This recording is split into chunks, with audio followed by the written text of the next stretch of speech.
Ya, kalau Mas Hanif jadi host, berarti pindah. Saya tidak bisa jadi host ya.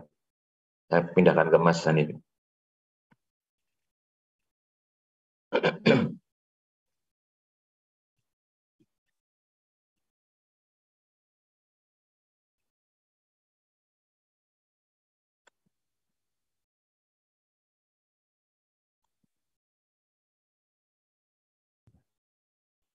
Oke, baik teman-teman.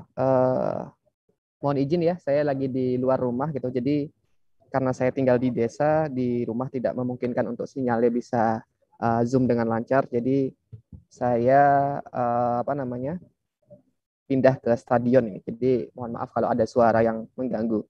Oke, baik teman-teman, mohon izin saya akan share screen untuk perkuliahan di pagi kali ini. Saya ucapkan banyak terima kasih kepada teman-teman yang sudah meluangkan waktu ya pagi hari bisa join di kelas ini. Mohon maaf kemarin kita belum bisa apa namanya belum bisa mengikuti kelas yang hari Jumat karena Pak Tular baru sedang bertugas di Jakarta. Oke, baik teman-teman, sudah terlihat ya untuk materi PowerPoint-nya? Sudah terlihat?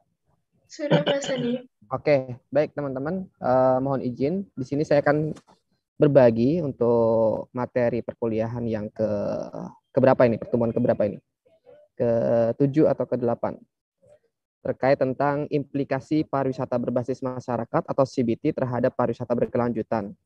Nah, ini penting saya sampaikan teman-teman sekalian karena pada hakikatnya, pada intinya, pariwisata berbasis masyarakat itu bagian dari pembangunan pariwisata yang berkelanjutan. Teman-teman mungkin sudah mendapatkan mata kuliah ini ya, pariwisata berkelanjutan ya. Dan tentu pariwisata berbasis masyarakat menjadi unsur yang terpenting dalam implementasi pariwisata berkelanjutan.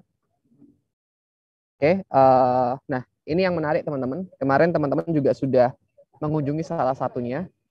Ada 4 desa wisata Indonesia masuk sebagai 100 besar destinasi berkelanjutan dunia. Jadi ini penghargaan yang diberikan secara cuma-cuma oleh Green Destination gitu ya kepada 4 desa wisata Indonesia yang ada di dunia gitu ya. Salah satunya adalah Penting Sari. Nah, adakah teman-teman di sini yang bisa menyebutkan 3 lain di antaranya? Ada yang bisa? Ini ada 4, salah satunya Penting Sari. Apa aja? Huda. Desa Penglipuran. Desa mana? Penglipuran Bali, Pak. Oke, mana lagi? Cuma tahunya Penglipuran. Soalnya udah ke sana. Suaranya nggak begitu jelas ya, Hulda. Ke desa Penglipuran, Pak. Penglipuran, Tahunya di desa mana lokasinya? Penglipuran. Soalnya udah ke sana, Mas. Di mana itu lokasinya? Di Bali, Mas. Oke, kemudian desa apa lagi?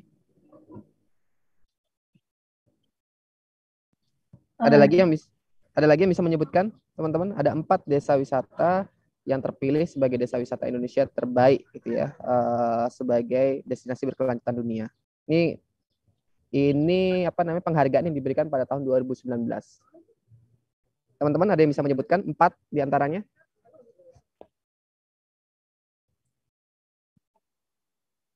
Ada yang bisa? Ini masih pada tiduran atau udah pada mengikuti kelas ya? Langgaran, Mas. Terus Oke, Ngelanggeran. Mana lagi? Pemutaran Bali, Penting Oke. Sari, sama Penglipuran dah. Oke.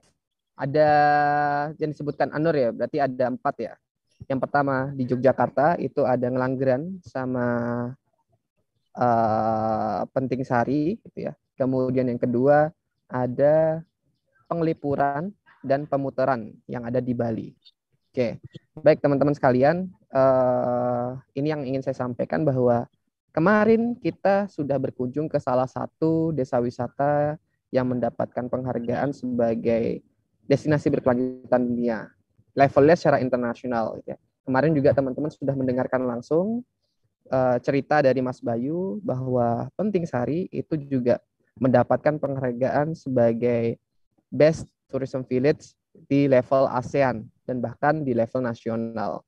Nah, saya ingin mendapatkan insight atau gambaran dari teman-teman sekalian, apa sih yang menarik ketika teman-teman berkunjung kemarin ke Penting Sari? Hal apa yang menarik yang teman-teman dapatkan di sana?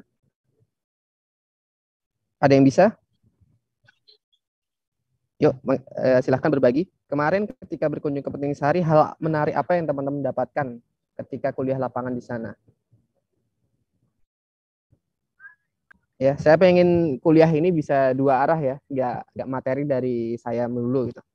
Ya teman-teman, dan juga saya catat nama-nama teman-teman yang aktif di kelas ini. Izin masuk, Mas. Ya. Kalau ya, Mang Gunur. Ya, kalau menurut saya yang hal yang menarik itu karena dia tuh benar-benar apa ya dari masyarakat gitu.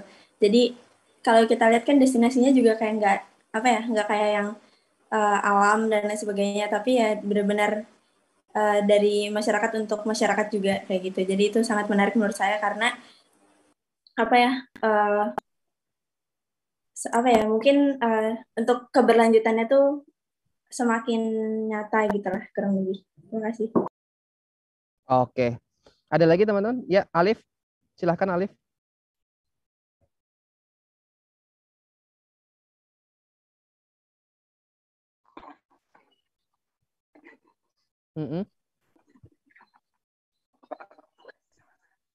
Oke.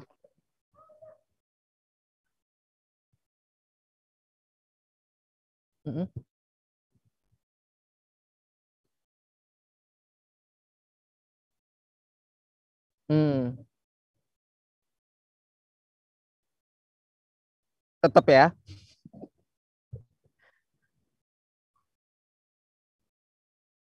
Oke, ya.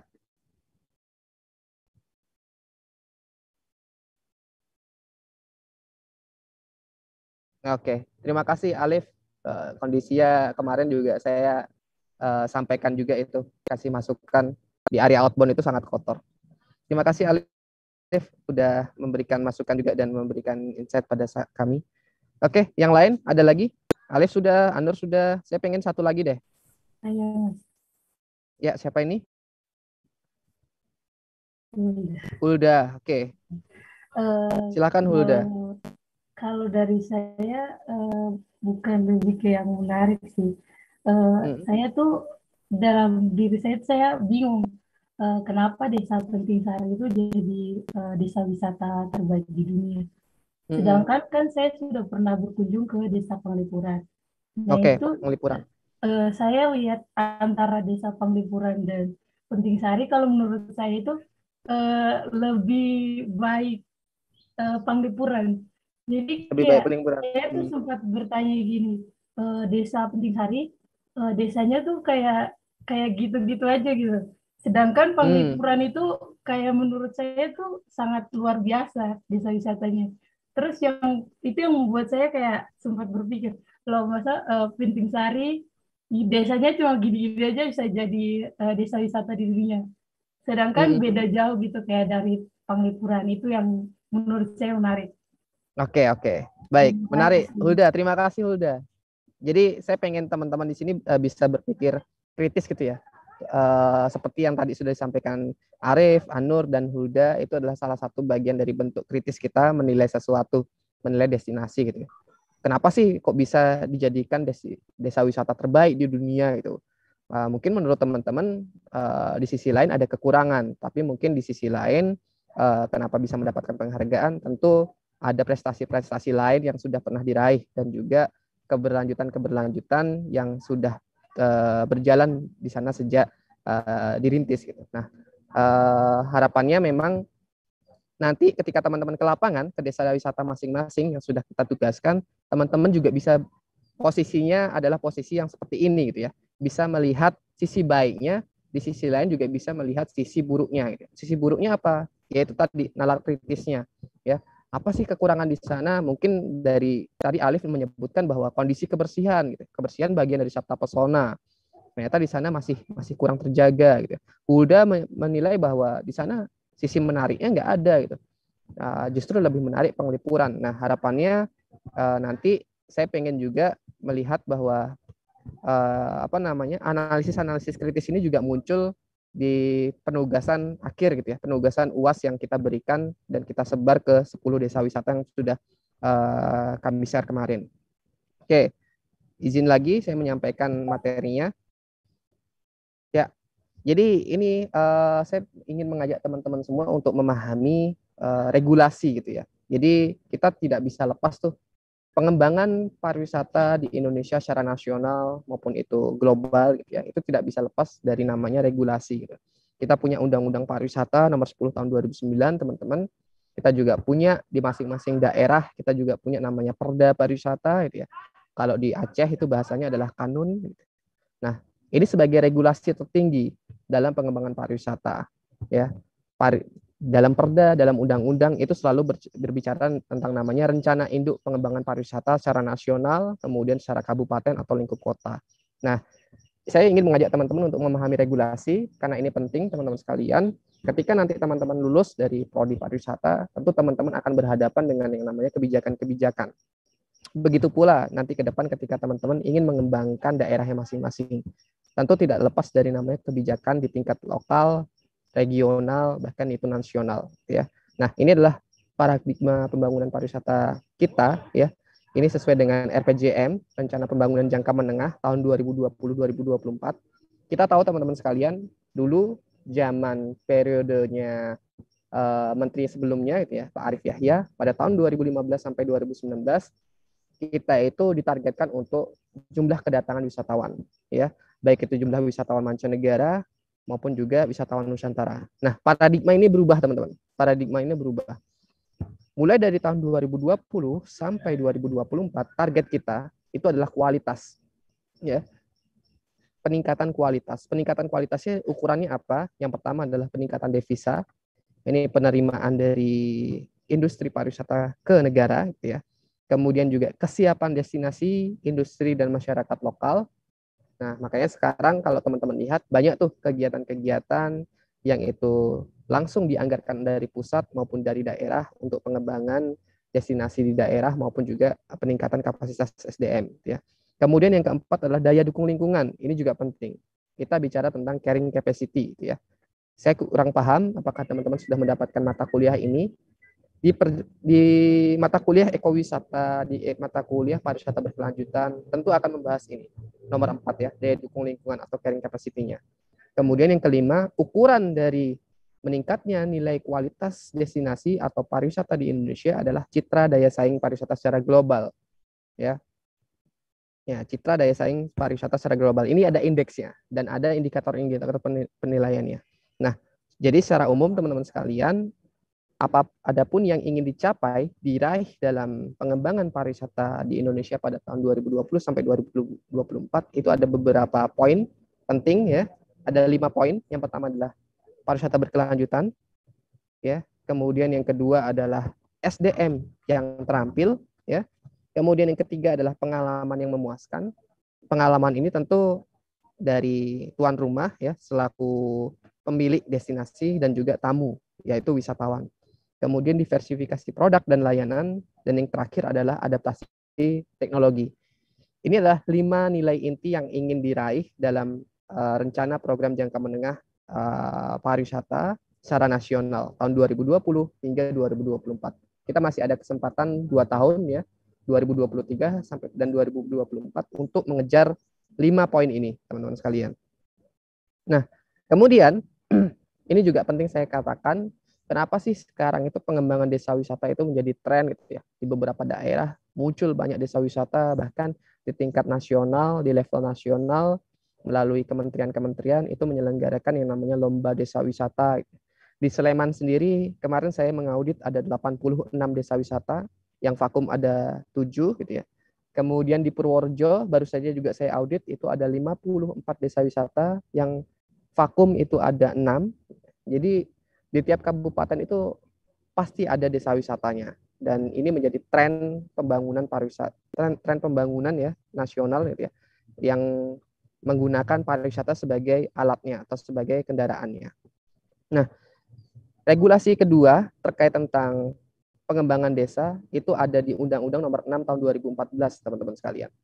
Ya, jadi di sini kewenangan desa itu juga meliputi terkait tentang penyelenggaraan pemerintah desa, ya, kemudian pembinaan masyarakat dan pemberdayaan masyarakat.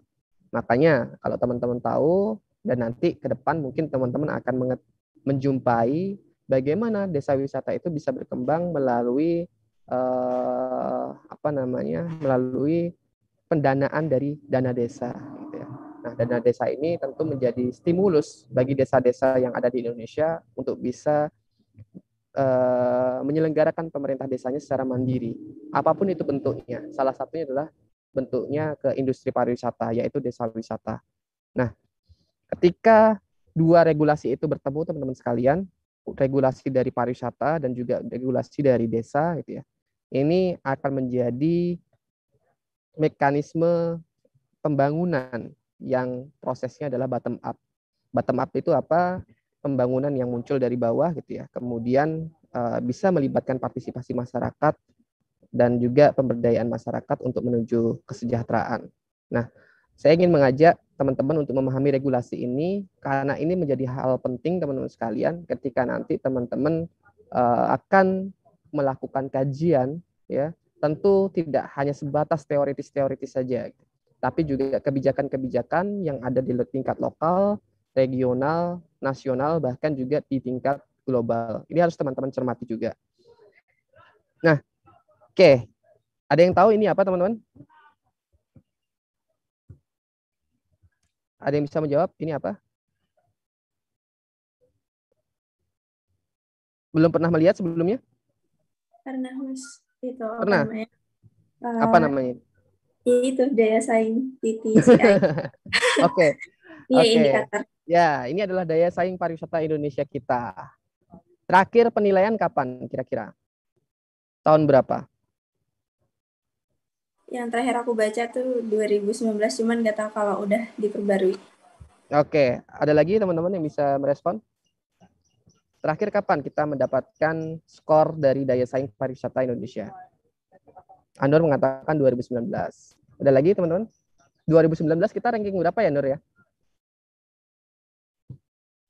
Aku lupa ya, Mas, cuman kan beda-beda kan. Apa namanya? Itu ya aku pernah baca. Iya. Yang lain ada yang bisa menjawab? Ya, oke. Teman-teman anak pariwisata loh, jadi harus tahu ya kondisi pariwisata kita di mata dunia itu seperti apa ya. Teman-teman harus update berita gitu ya. Di mana posisi kita sekarang, apa yang sedang tren, apa yang sedang menjadi fokus pemerintah, itu teman-teman harus memahami betul karena teman-teman adalah anak pariwisata yang tentu ya nanti ke depan akan bertugas untuk mengambil kebijakan dan membuat kebijakan. Nah, ini adalah daya saing pariwisata Indonesia tahun 2021, teman-teman. Jadi penilaian daya saing pariwisata Indonesia ini dilakukan secara global gitu ya, secara internasional. Ada 140 negara yang dinilai. Salah satunya adalah Indonesia. Pada tahun 2019 tadi disampaikan Nur, itu kita peringkatnya adalah 40 dari 140 negara. Ya, bisa dibayangkan itu ya. Kemudian di tahun 2021 kita naik nih. Peringkatnya menjadi 32. Siapa yang melakukan adalah WEF, ya, World Economic Forum, ya.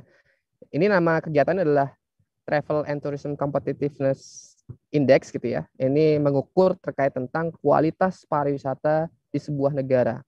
Ada beberapa indikator yang dinilai, ya, seperti yang saya tampilkan itu adalah indikator-indikator yang dinilai dari setiap negara. Ya, cukup membanggakan teman-teman karena dari 2019 sampai 2020 kita naik peringkatnya yang semula dari 40 naik menjadi 32 dari 140 negara. Tapi ada yang mengkhawatirkan teman-teman sekalian. Coba dilihat gambarnya. Kira-kira kita lemah di mana nih? Ada yang bisa menjawab? Kira-kira kita lemah di mana nih?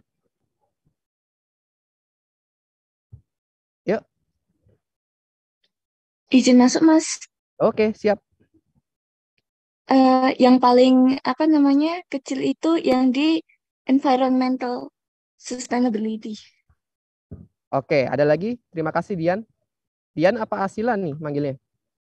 Asila, Mas. Oh, Asila. Oke, Asila. Oke. Ada lagi? Kita lemah di keberlanjutan lingkungannya. Ada lagi, teman-teman?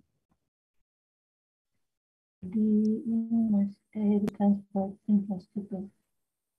Oke, di mana? Sorry, kurang terdengar.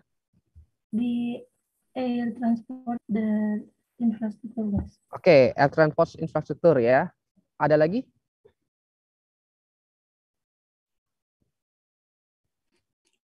Mas izin masuk juga. Mm-mm. Selain environmental sustainability itu yang cukup rendah juga, yang kedua rendah itu cultural resources and business travel. Oke, terima kasih Tania. Panggilannya Tania ya. Iya Mas. Oke, ada lagi teman-teman? Kalau yang tertinggi, kita di mana nih? Tertinggi. Yang tertinggi kita di mana skornya? Di natural resources sama price competitiveness. Oke, natural sama ini resources. prioritization of travel and tourism. Oke, ya. Jadi bisa diketahui ya teman-teman ya, daya saing pariwisata Indonesia itu kita lemah sekali di keberlanjutan lingkungan. Ini angkanya paling rendah. Ini saya tunjukkan angkanya nih, skornya. Nah, ini yang 5 terendah kita ya. Bayangkan, itu peringkat dari 140 negara. Keberlanjutan lingkungan kita itu peringkat paling bawah, 135 ya. Kemudian kesehatan dan juga higienitas. Nah, ini tadi yang disampaikan oleh Alif nih. Desa wisata terbaik di dunia, tapi kebersihannya, higienitasnya masih dipertanyakan. Begitu pula kondisi kita secara global, teman-teman. Ya, higienitas dan kesehatan kita itu peringkatnya paling bawah, 105 dari 140 negara. Kemudian adalah infrastruktur dari layanan wisatanya, ya. Kita masih jauh sekali. Ya. Infrastruktur di sini kita bicara tentang apa? Ya, tentu aksesibilitasnya, moda transportasinya, kemudian fasilitas pendukungnya. Kemudian juga keamanan dan keselamatan, dan juga kesiapan dari informasi teknologi ya, komunikasi. Kita paling bawah nih. Ini 5 skor yang kita masih lemah. Ya. Kemudian skor tertinggi kita ada di mana? Kita termasuk negara yang dipertimbangkan karena kita memiliki harga yang sangat kompetitif gitu ya. Bukan harga yang murah ya, tapi harga yang kompetitif. Dengan banyak daya tarik wisata dan potensi di beberapa pulau, itu kita termasuk negara yang menurut pandangan dari WEF itu dan wisatawan, kita memiliki harga yang sangat kompetitif. Ya, kemudian ada prioritization of travel of tourism gitu ya, international openness gitu ya. Kemudian juga yang menarik juga adalah sumber daya alamnya. Kita unggul di sana. Nah, ini penting saya sampaikan teman-teman sekalian karena apa? Sekali lagi ya, di balik prestasi-prestasi yang membanggakan ya di Indonesia dan juga di desa wisata yang sudah saya sebutkan tadi, kita masih ada beberapa kelemahan yang kalau diukur secara global ya. Dari 140 negara mengkhawatirkan sekali nih. Kita ada di peringkat 135 untuk persoalan keberlanjutan lingkungan. Ini menjadi isu penting teman-teman sekalian. Makanya saat ini pemerintah ya berusaha untuk menggalakkan kembali, mengkampanyekan kembali program-program yang berkaitan tentang pariwisata berkelanjutan. Makanya penting juga ketika teman-teman nanti di lapangan, ketika menganalisis, teman-teman juga gunakan teori-teori terkait tentang pariwisata berkelanjutan. Ya, pariwisata berkelanjutan itu apa? Ya, pariwisata yang mengedepankan prinsip-prinsip terkait tentang ekonomi, kemudian lingkungan, sosial budaya, dan juga pengelolaan yang berkelanjutan. Seperti itu ya teman-teman ya. Nah, kemudian ini adalah tujuan dari kenapa sih arahnya harus ke pariwisata berkelanjutan dan kenapa sih pariwisata berbasis masyarakat itu ada implikasinya, ada hubungannya dengan yang namanya pariwisata berkelanjutan. Kalau saya terlalu cepat, tolong diinstruksi ya teman-teman ya.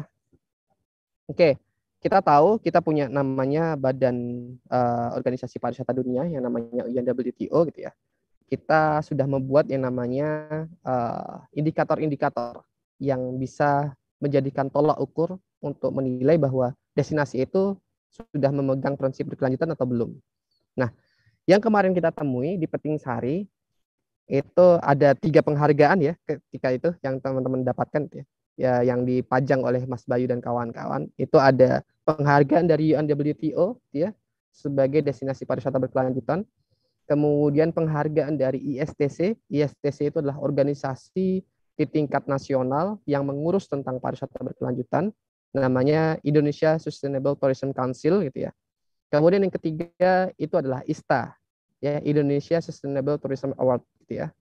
Nah, kemudian ada beberapa penghargaan yang mungkin kemarin tidak ditunjukkan oleh Mas Bayu. Salah satunya kemarin penghargaan dari Kamboja di tingkat ASEAN, kita mendapatkan penghargaan. Penting Sari mendapatkan penghargaan sebagai Best Tourism Village yang memegang prinsip pariwisata berkelanjutan.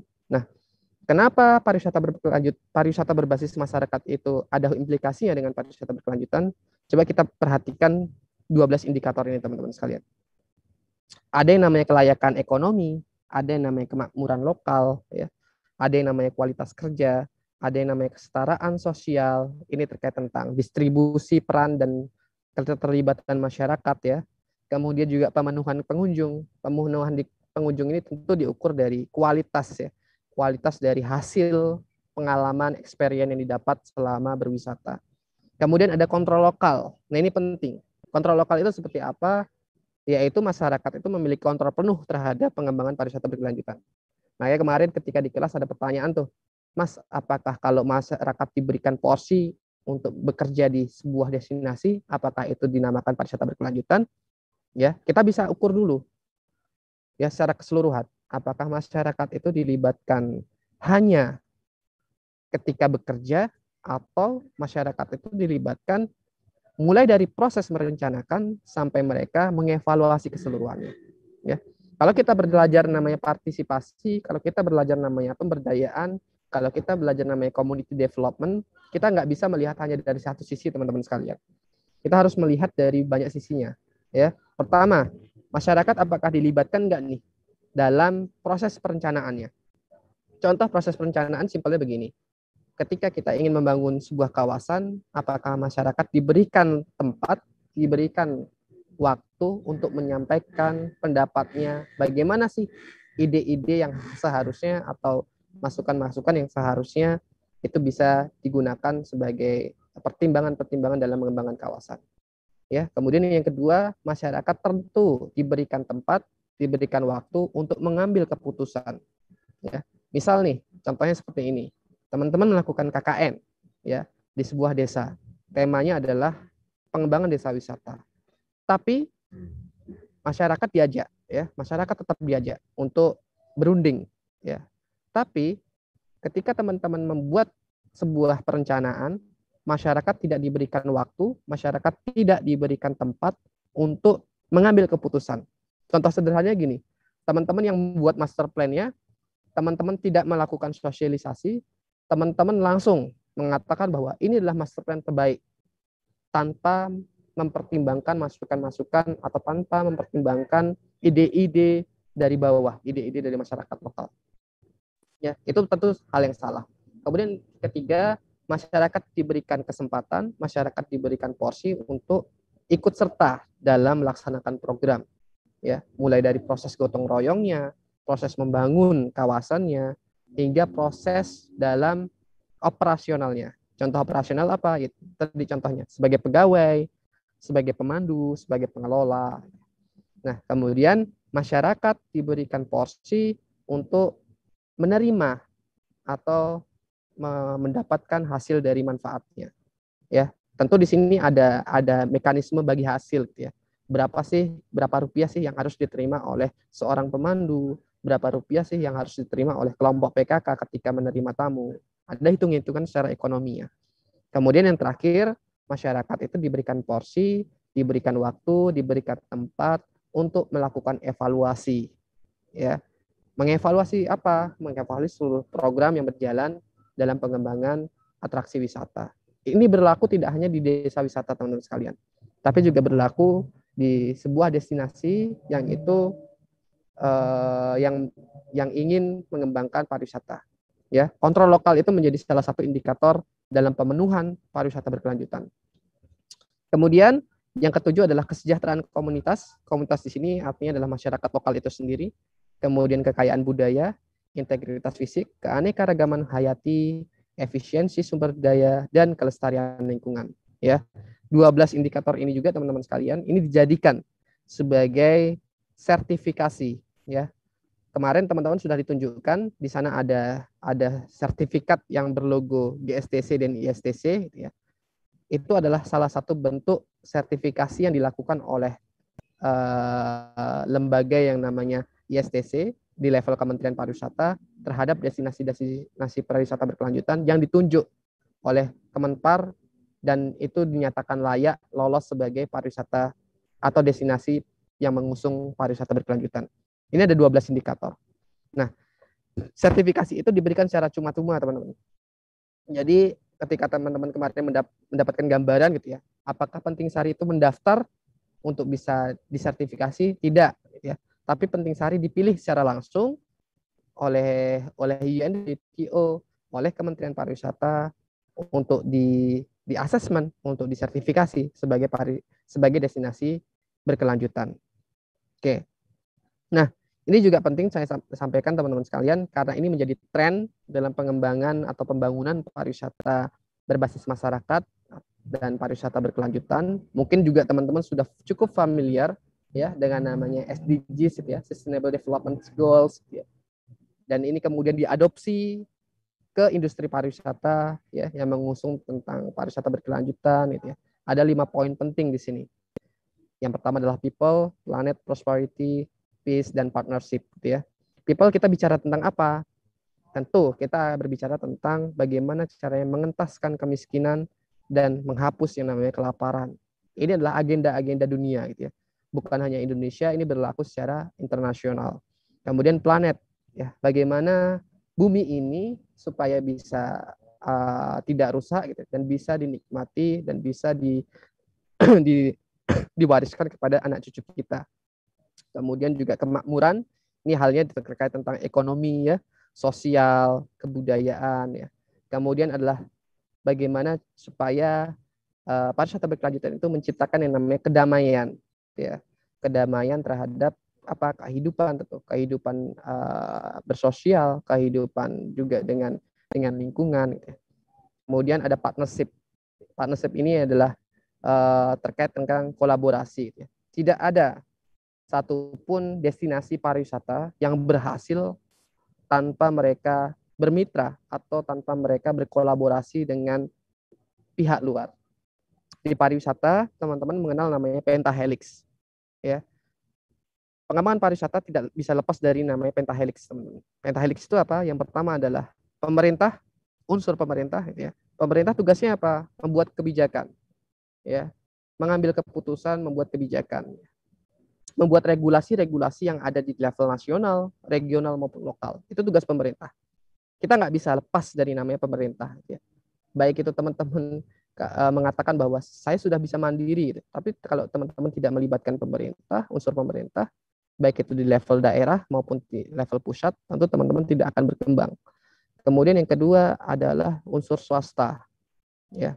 Nah, teman-teman kemarin bisa dapatkan di Penting Sari, ketika Penting Sari itu mendapatkan bantuan-bantuan CSR gitu ya, tanggung jawab sosial dari perusahaan terkait tentang pembangunan fisik maupun pembangunan manusianya. Salah satunya adalah dari Bank BCA dan PLN.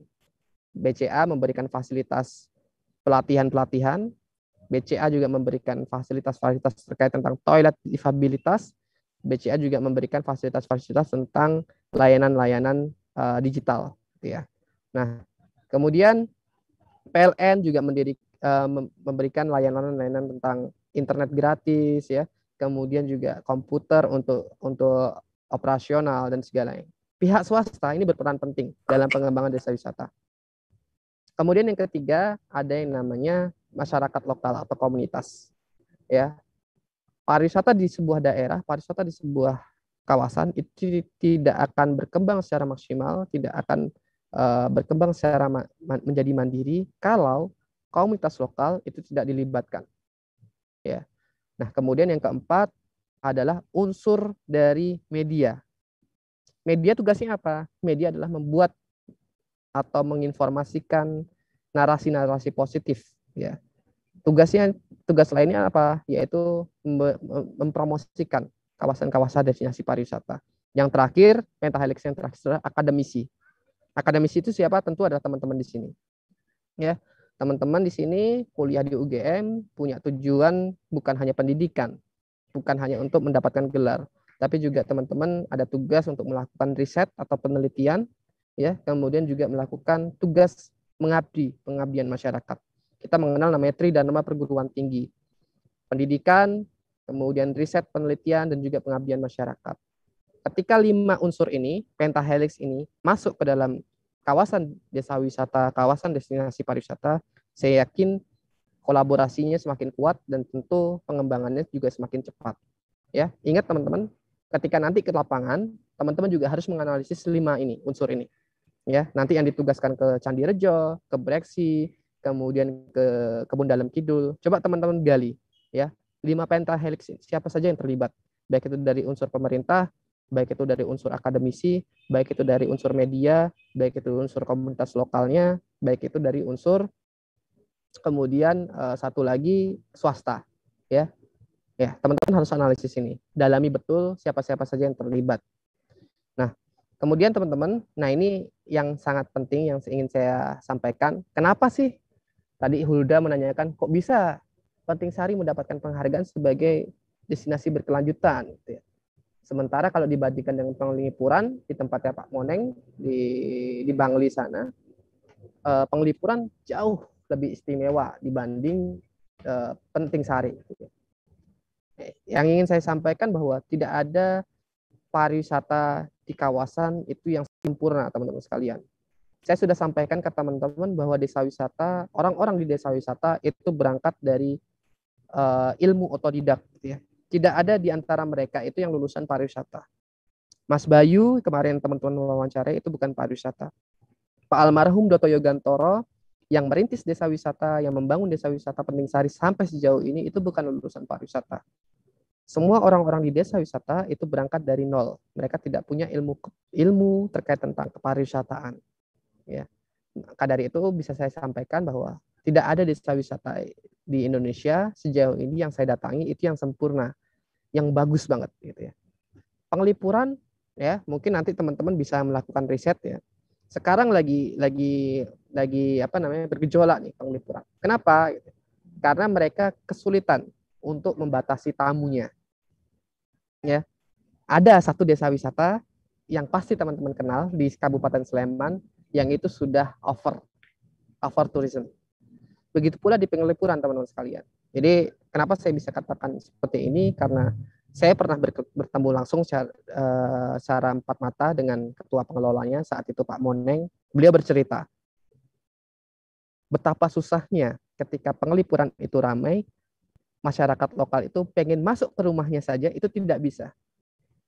Pengen masuk ke rumahnya saja itu tidak bisa. Ya. Jadi ketika teman-teman melakukan riset, ketika teman-teman melakukan kunjungan lapangan, saya ingin teman-teman juga berpikir kritis gitu ya. Apakah prinsip-prinsip pariwisata berkelanjutan, prinsip-prinsip ekowisata, prinsip-prinsip pariwisata berbasis masyarakat sudah diterapkan dengan baik gitu ya. Jangan hanya melihat bahwa pemberitaan di media itu sesuatu yang positif saja. Misal seperti tadi yang disampaikan si Alif gitu ya. Penting Sari kotor gitu ya. Nah, teman-teman harus bisa menganalisis itu kekurangan-kekurangan itu ya. Ya, begitu pula di Penglipuran teman-teman sekalian.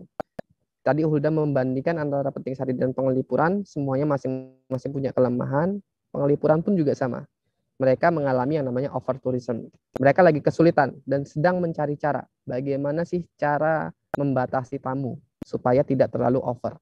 Ya. Apa dampaknya ketika over, teman-teman sekalian? Tentu ya, masyarakat di sana yang yang ingin beribadah ya secara khusyuk mungkin ya, ingin menghadap Tuhannya tentu akan bisa terganggu. Kemudian yang kedua tentu masalah terkait tentang lingkungan.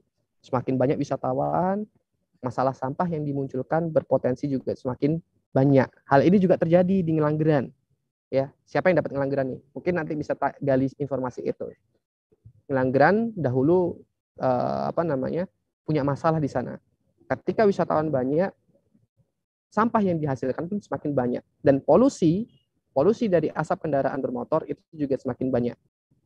kebisingan lingkungan itu juga menjadi salah satu yang membuat masyarakat itu jenuh dengan pariwisata. Ya. Nah, ini banyak saya sampaikan supaya teman-teman di lapangan juga tidak hanya melihat satu sisi ya, tapi juga melihat dari banyak unsur. Nah, ini adalah kriteria yang digunakan untuk mengukur bagaimana destinasi itu disertifikasi sebagai pariwisata berkelanjutan, teman-teman. Jadi sekali lagi saya ingin mengajak teman-teman memahami regulasi ya. Kita punya regulasi ya. Jadi ketika kita membuat kebijakan, ketika kita menunjuk salah satu destinasi, kita katakan sebagai itu destinasi terbaik, itu destinasi yang the best gitu ya dalam pariwisata berkelanjutan. Itu bukan hanya menggunakan indikator-indikator yang disusun secara spontan gitu ya. Tapi kita punya regulasinya, kita punya kebijakan di level nasional, di level daerahnya. Apa namanya? Kita punya namanya Peraturan Menteri ya nomor 9 tahun 2021 tentang pedoman destinasi pariwisata berkelanjutan. Di yang paling tinggi itu kita punya namanya GSTC gitu ya, Global Sustainable Tourism Council, yang disusun juga oleh bagian dari UNWTO. Ini adalah bagian tertinggi kriteria dalam sertifikasi pariwisata berkelanjutan. Ya. Yang terupdate itu versi 2 tanggal 6 Desember 2019. Sekali lagi teman-teman, Penting Sari, Penglipuran, Ngelanggeran, Pemuteran ditunjuk sebagai pariwisata berkelanjutan itu bukan semata-mata karena penilaian yang secara spontan, penilaian secara subjektif, tapi menggunakan indikator-indikator yang itu diturunkan dari regulasi-regulasi di tingkat nasional maupun tingkat internasional. Ada 4 hal, ada 4 komponen yang dinilai dalam penunjukan atau sertifikasi ini. Yang pertama adalah pengelolaan berkelanjutan. Yang kedua adalah sosial ekonomi, yang ketiga adalah budaya, dan yang keempat adalah lingkungan. Pengelolaan berkelanjutan itu apa? Itu mengukur bagaimana sih masyarakat melakukan pengelolaan secara profesional, baik itu secara sistem administrasinya dan sistem transparasinya. Transparasi di sini yang dimaksud adalah bagaimana masyarakat itu bisa menyampaikan secara terbuka pengeluaran dan pemasukan yang ada di industri pariwisata di daerahnya. Kemudian yang kedua, bagaimana masyarakat, bagaimana pengelola itu bisa beradaptasi terhadap perubahan iklim. Ini juga penting teman-teman sekalian. Ya. Kemudian sosial ekonomi, ukuran apa yang menentukan bahwa pariwisata itu layak dinyatakan sebagai pariwisata berkelanjutan? Bagaimana pariwisata itu bisa berdampak memberikan manfaat ekonomi lokal. Ya. Teman-teman nanti gali lagi ya ketika nanti di lapangan. Seberapa jauh kehadiran pariwisata itu memberikan kesejahteraan bagi masyarakat lokal? Apakah masyarakat itu yang terdampak itu hanya yang terlibat secara langsung? Bagaimana yang tidak terlibat secara langsung? Apakah mereka mendapatkan dampaknya? Gitu ya. Ada salah satu desa wisata di Kabupaten Sleman, teman-teman. Bagi masyarakat yang tidak terlibat secara langsung, mereka mendapatkan namanya bantuan dana sosial dari pengelola desa wisata. Dan ini tiap tahun. Mereka juga dapat parcel tiap tahun, kemudian dapat bingkisan sosial bagi kelompok-kelompok disabilitas, bagi kelompok-kelompok lansia, bagi kelompok anak yatim, itu mereka mendapat santunan. Ya. Ini yang akan teman-teman temukan ketika nanti wawancara ke lokasi-lokasi desa wisata yang sudah ditugaskan. Saya minta teman-teman lakukan secara in-depth, sekali lagi, sekali kunjungan itu tidak akan cukup untuk mendapatkan keseluruhannya. Kemudian yang kedua, bagaimana cara mengukurnya? Di sana tumbuh wirausaha lokal. Ya. Seperti yang teman-teman saksikan kemarin, ketika desa wisata Penting Sari menjadi sebuah desa wisata, di sana tumbuh usaha-usaha baru. Contohnya apa? Selain homestay. Di sana ada warung makan soto yang teman-teman kemarin jajan soto ya. Kemudian ada wedang gedang, itu warung-warung yang baru ya, yang tumbuh karena kehadiran pariwisata. Kemudian, nah ini juga penting, hak kepemilikan dan pengguna. Ya. Kenapa penting? Kemarin ada pertanyaan di kelasnya Mas Bayu kemarin, ya, terkait tentang investor. Ya. Sekali lagi teman-teman sekalian, pentahelix swasta ketika masuk ke sebuah desa wisata, ketika mereka masuk ke destinasi pariwisata, itu bukan dikatakan sebagai investor. Investor itu adalah pemodal. Investor itu pasti memiliki nilai saham di sana. Ya, ketika mereka tanam saham, ketika mereka punya saham di sana, mereka punya hak untuk mendapatkan hasil, untuk mendapatkan bagi hasilnya dari bisnis yang berjalan. Sementara kalau yang namanya CSR, yang namanya tanggung jawab sosial perusahaan, itu mereka tidak meminta sepeser pun dari destinasi pariwisata ataupun desa wisata. Nah, ini bedanya ya teman-teman ya, investor dan CSR. Kalau investor, mereka punya saham, mereka punya hak untuk meminta hasilnya. Sementara CSR, mereka tidak punya hak untuk meminta sepeser pun dari bisnis yang berjalan. Ya, karena ini adalah tugas dari perusahaan untuk sosial, untuk kegiatan sosialnya. Ini penting, hak kepemilikan dan pengguna. Jangan sampai yang namanya pengembangan pariwisata itu justru mengalihkan fungsi lahan. Ini akan teman-teman temui nanti di desa wisata yang teman-teman berada di Turi. Ya, nanti, siapa yang ditugaskan di Turi? Ya? Coba melakukan in-depth wawancara di sana gitu ya. Jangan sampai lahan-lahan produktif itu beralih fungsi. Karena apa? Nanti akan saya sampaikan. Pariwisata itu sangat rentan. Ya. Kemudian yang ketiga adalah budaya. Bagaimana budaya-budaya ini bisa lestari, bisa terpelihara, dan juga adanya hak kekayaan intelektual di sana, termasuk juga regenerasi pelaku-pelakunya. Kemudian aspek terakhir adalah lingkungan. Bagaimana pariwisata itu berperan aktif dalam melestarikan lingkungan, bukan justru mengeksploitasi alam gitu ya. Bukan justru mengeksploitasi, tapi justru mengkonservasi gitu ya. Kemudian kualitas air dan pengelolaan limbah, transportasi berdampak rendah, dan pengelolaan pengunjung pada daya tarik wisata alam. Pengelolaan pengunjung ini berkaitan tentang carrying capacity, teman-teman. Daya dukung lingkungan dan daya tampung lingkungannya. Kemarin disampaikan di Penting Sari bahwa sebelum mereka over, ya, mereka juga pernah merasakan yang namanya over tourism. Titik di mana ketika teman-teman tidak bisa memberikan pelayanan terbaik kepada wisatawan. Karena apa? Karena terlalu over. Ya, pengelolaan pengunjung itu menjadi penting. Ya, di Ngelanggeran pun demikian. Ngelanggeran pernah mengalami yang namanya over. Ketika itu nilai tiketnya 7.500, ya, jumlah pengunjungnya banyak.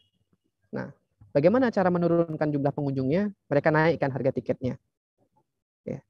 Turun drastis pengunjungnya, tapi pendapatan omsetnya justru naik. Nah, ini menjadi salah satu manajemen pengelolaan, teman-teman sekalian. Di Penting Sari pun demikian, yang dulunya mereka bisa menerima tamu sebanyak-banyaknya, tapi kali ini mereka hanya bisa menerima 2 rombongan tamu di aktivitas yang sama. Jadi ketika ada lebih tamu, misal 3 rombongan, mereka mungkin akan memasukkan itu ke dalam waiting list. Nah, ini menjadi penting teman-teman untuk diperhatikan, ya, supaya ketika teman-teman nanti di lapangan bisa in-depth melakukan analisisnya. Nah, kemudian ini adalah isu strategis pengembangan desa wisata di Indonesia. Tadi Hulda, Alif, Anur juga sudah menyinggung sedikit ya. Desa wisata itu sangat butuh lah masukan-masukan dari teman-teman. Makanya teman-teman saya kirim ke desa wisata, saya tugaskan untuk melakukan analisa, saya tugaskan untuk memberikan rekomendasi supaya apa? Supaya mereka itu juga memiliki masukan-masukan terhadap ide-ide pengembangan pariwisata atau ide-ide pengembangan desa wisata secara jangka menengah maupun jangka panjang. Nah, ini adalah kelemahan-kelemahan yang sering saya temui di desa wisata, teman-teman. Yang pertama adalah minim storytelling. Ya. Seperti tadi yang disampaikan Hulda, desa wisata Penting Sari kayak nggak ada apa-apanya gitu dibandingkan penglipuran gitu ya. Nah, tapi kekuatan di Penting Sari, Hulda dan kawan-kawan itu ada di storytellingnya. Kemarin sayang kita belum bisa diajak untuk berkeliling ya. Tapi kalau bisa berkeliling, bisa melakukan live-in, bisa melakukan wisata beneran gitu, mungkin teman-teman akan mendapatkan banyak ilmu gitu.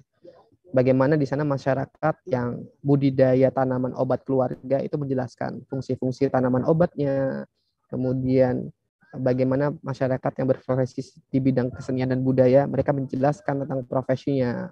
Jadi apa yang dijual di Penting Sari itu adalah kehidupan lokal yang ada di sana, bukan mengada-ngada gitu ya. Nah, ini adalah kekuatan dari storytelling. Di beberapa desa wisata justru lemah di sana gitu ya. Jadi mereka lebih percaya diri menjual yang namanya outbound. Karena dengan menjual outbound itu mereka tidak terlalu banyak untuk terlibat secara langsung dan hanya menyediakan lokasi, menyediakan tempat. Kemudian yang kedua adalah rentan duplikasi. Ini juga penting sekali teman-teman. Ya, jurus yang teman-teman ketahui apa itu ATM, amati, tiru, modifikasi, ini berlaku juga di desa wisata. Tapi sayangnya modifikasi menjadi salah satu langkah yang sangat susah dilakukan oleh desa-desa wisata. Mereka pasti akan melakukan duplikasi, amati dan tiru. Contoh nyatanya ketika nanti teman-teman naik atau jalan-jalan ke daerah Turi, daerah Donokerto, kemudian daerah mana lagi? Daerah Pancoh dan sekitarnya. Itu teman-teman akan menemukan banyak sekali desa wisata. Bahkan dalam satu desa itu ada beberapa desa wisata gitu ya. Dan itu paket wisata atraksi yang ditawarkan itu sama semua. Ini akan teman-teman temukan ya. Silahkan teman-teman main secara mandiri. Kemudian yang ketiga adalah minim inovasi. Nah, ini yang membuat kalau kita pelajari yang namanya teori Butler gitu ya, Richard Butler, itu ada yang namanya masyarakat melakukan konsolidasi, masyarakat melakukan mereka berada di atas gitu ya. Kemudian mereka berada di titik kejenuhan, stagnan gitu ya. Setelah stagnan, setelah titik kejenuhan, mereka ada dua pilihan. Mereka akan jatuh atau mereka akan melakukan inovasi. Nah, mengapa desa-desa wisata yang tadi saya sampaikan di Sleman, di Purworejo itu banyak yang vakum? Itu karena mereka ketika berada di titik stagnan, titik jenuh, mereka tidak melakukan inovasi. Mereka membiarkan diri manajemennya seperti itu, mereka tidak melakukan regenerasi pengurus, mereka tidak melakukan inovasi produk, akhirnya mereka jatuh, akhirnya mereka vakum. Nah, kemudian kendala yang keempat adalah desa-desa wisata itu belum bisa menahan lama tinggal wisatawan. Artinya apa? Paket-paket yang dijual itu rata-rata adalah half day. Ya, half day. Half day itu berarti setengah hari gitu ya. Hitungan 4 sampai 6 jam. Mereka tidak bisa yang namanya menahan lebih lama lagi tinggal. Nah, di Penting Sari justru kebalikan teman-teman sekalian. Tamu-tamu di Penting Sari sendiri itu rata-rata kebanyakan adalah tamu-tamu live-in. Tamu-tamu yang menginap di homestay. Makanya desa wisata Penting Sari itu menjadi desa wisata terbaik karena tidak banyak desa wisata yang bisa atau mampu menahan lama tinggal wisatawan. Implikasinya apa sih ketika kita bisa melakukan menahan lama tinggal wisatawan? Tentu adalah perputaran ekonomi. Ya. Ekonomi yang berputar ketika melakukan half day, itu tentu lebih sedikit dibandingkan mereka yang melakukan live-in 2 hari 1 malam atau minimal 1 one day tour. Ya, perputaran ekonomi dampak yang terasa itu sangat besar ketika dilakukan live-in. Kemudian yang kelima adalah kolaborasi terbatas. Ya, teman-teman desa wisata sudah memahami tuh yang namanya pentahelix, ya, kemitraan mereka sudah memahami. Cuma mereka susah sekali menjaring mitra.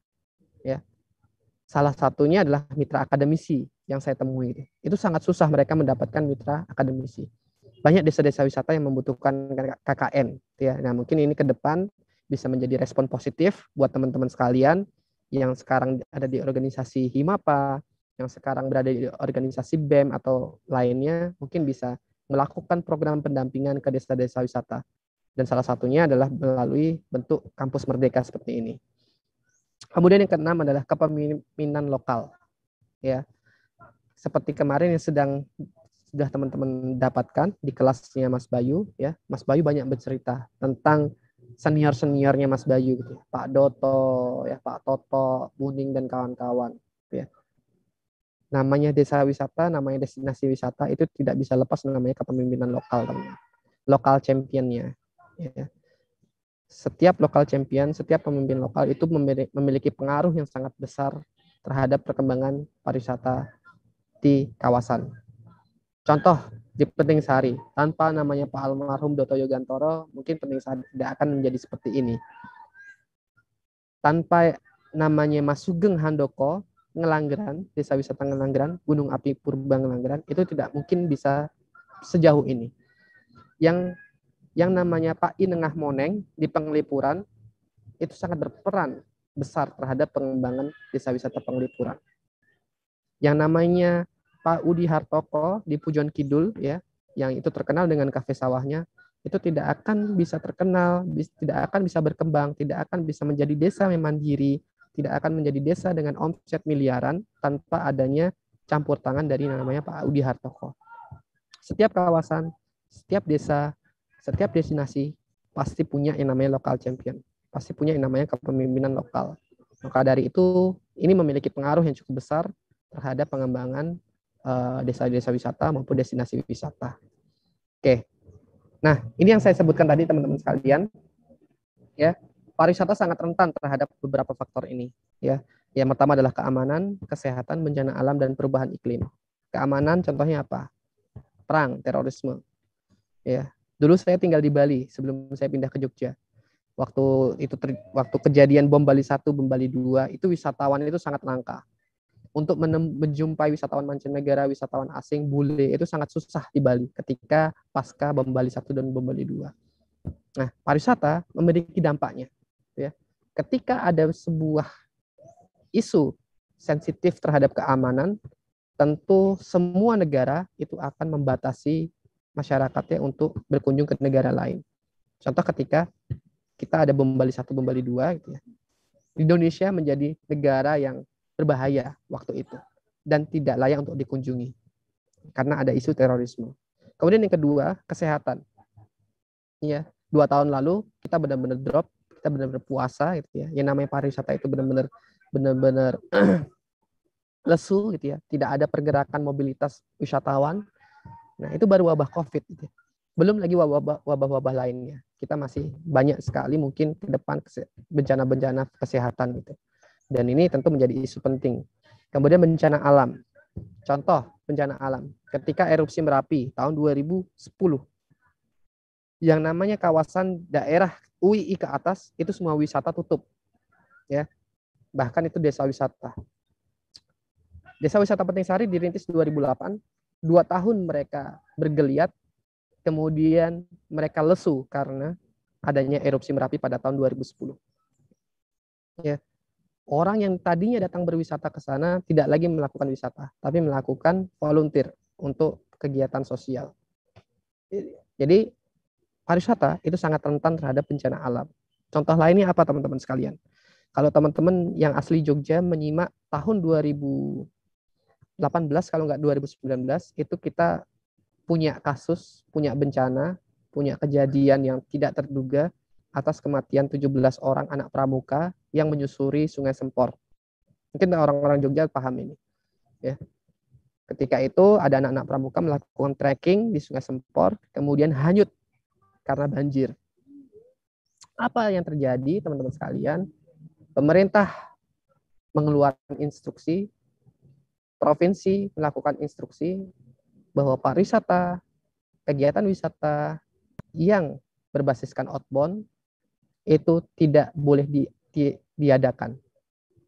Ya, bayangkan teman-teman sekalian, banyak desa wisata yang di daerah Turi, di daerah Sleman gitu ya, di daerah Bantul, kemudian di daerah Kulon Progo yang itu mengandalkan aktivitas outbound, aktivitas outdoor, aktivitas luar lingkungan. Itu kemudian mereka terpaksa tidak menjual paket wisata itu selama 1 tahun penuh. Karena apa? Karena itu tadi ada kejadian kematian dari 17 anak pramuka. Ya, dan yang terakhir adalah perubahan iklim. Nah, ini isu sensitif yang sangat luar biasa dan sangat jarang sekali kita membahasnya, sangat jarang sekali kita mengkampanyekannya. Perubahan iklim itu nyata, gitu ya. Pemanasan global, kemudian dampak buruk terhadap cuaca, lingkungan, udara itu menjadi hal yang nyata. Kalau kita tidak bisa memberikan perubahan terhadap mobilitas atau terhadap pengembangan pariwisata yang berdasarkan keramahan lingkungan gitu ya, tentu perubahan iklim ini akan memberikan dampak yang luar biasa terhadap kemajuan pariwisata di daerah atau di Indonesia pada khususnya. Oke, teman-teman, seperti itu ya yang materi yang bisa saya share kali ini. Jadi saya berharap teman-teman ketika nanti melakukan tugas kunjungan ke lapangan, teman-teman bisa melakukan in-depth interview, gitu ya, bisa melakukan wawancara secara mendalam. Tidak cukup mewawancarai 1 orang, Ya, sekali lagi tidak cukup mewawancarai satu orang hanya pengelolanya saja.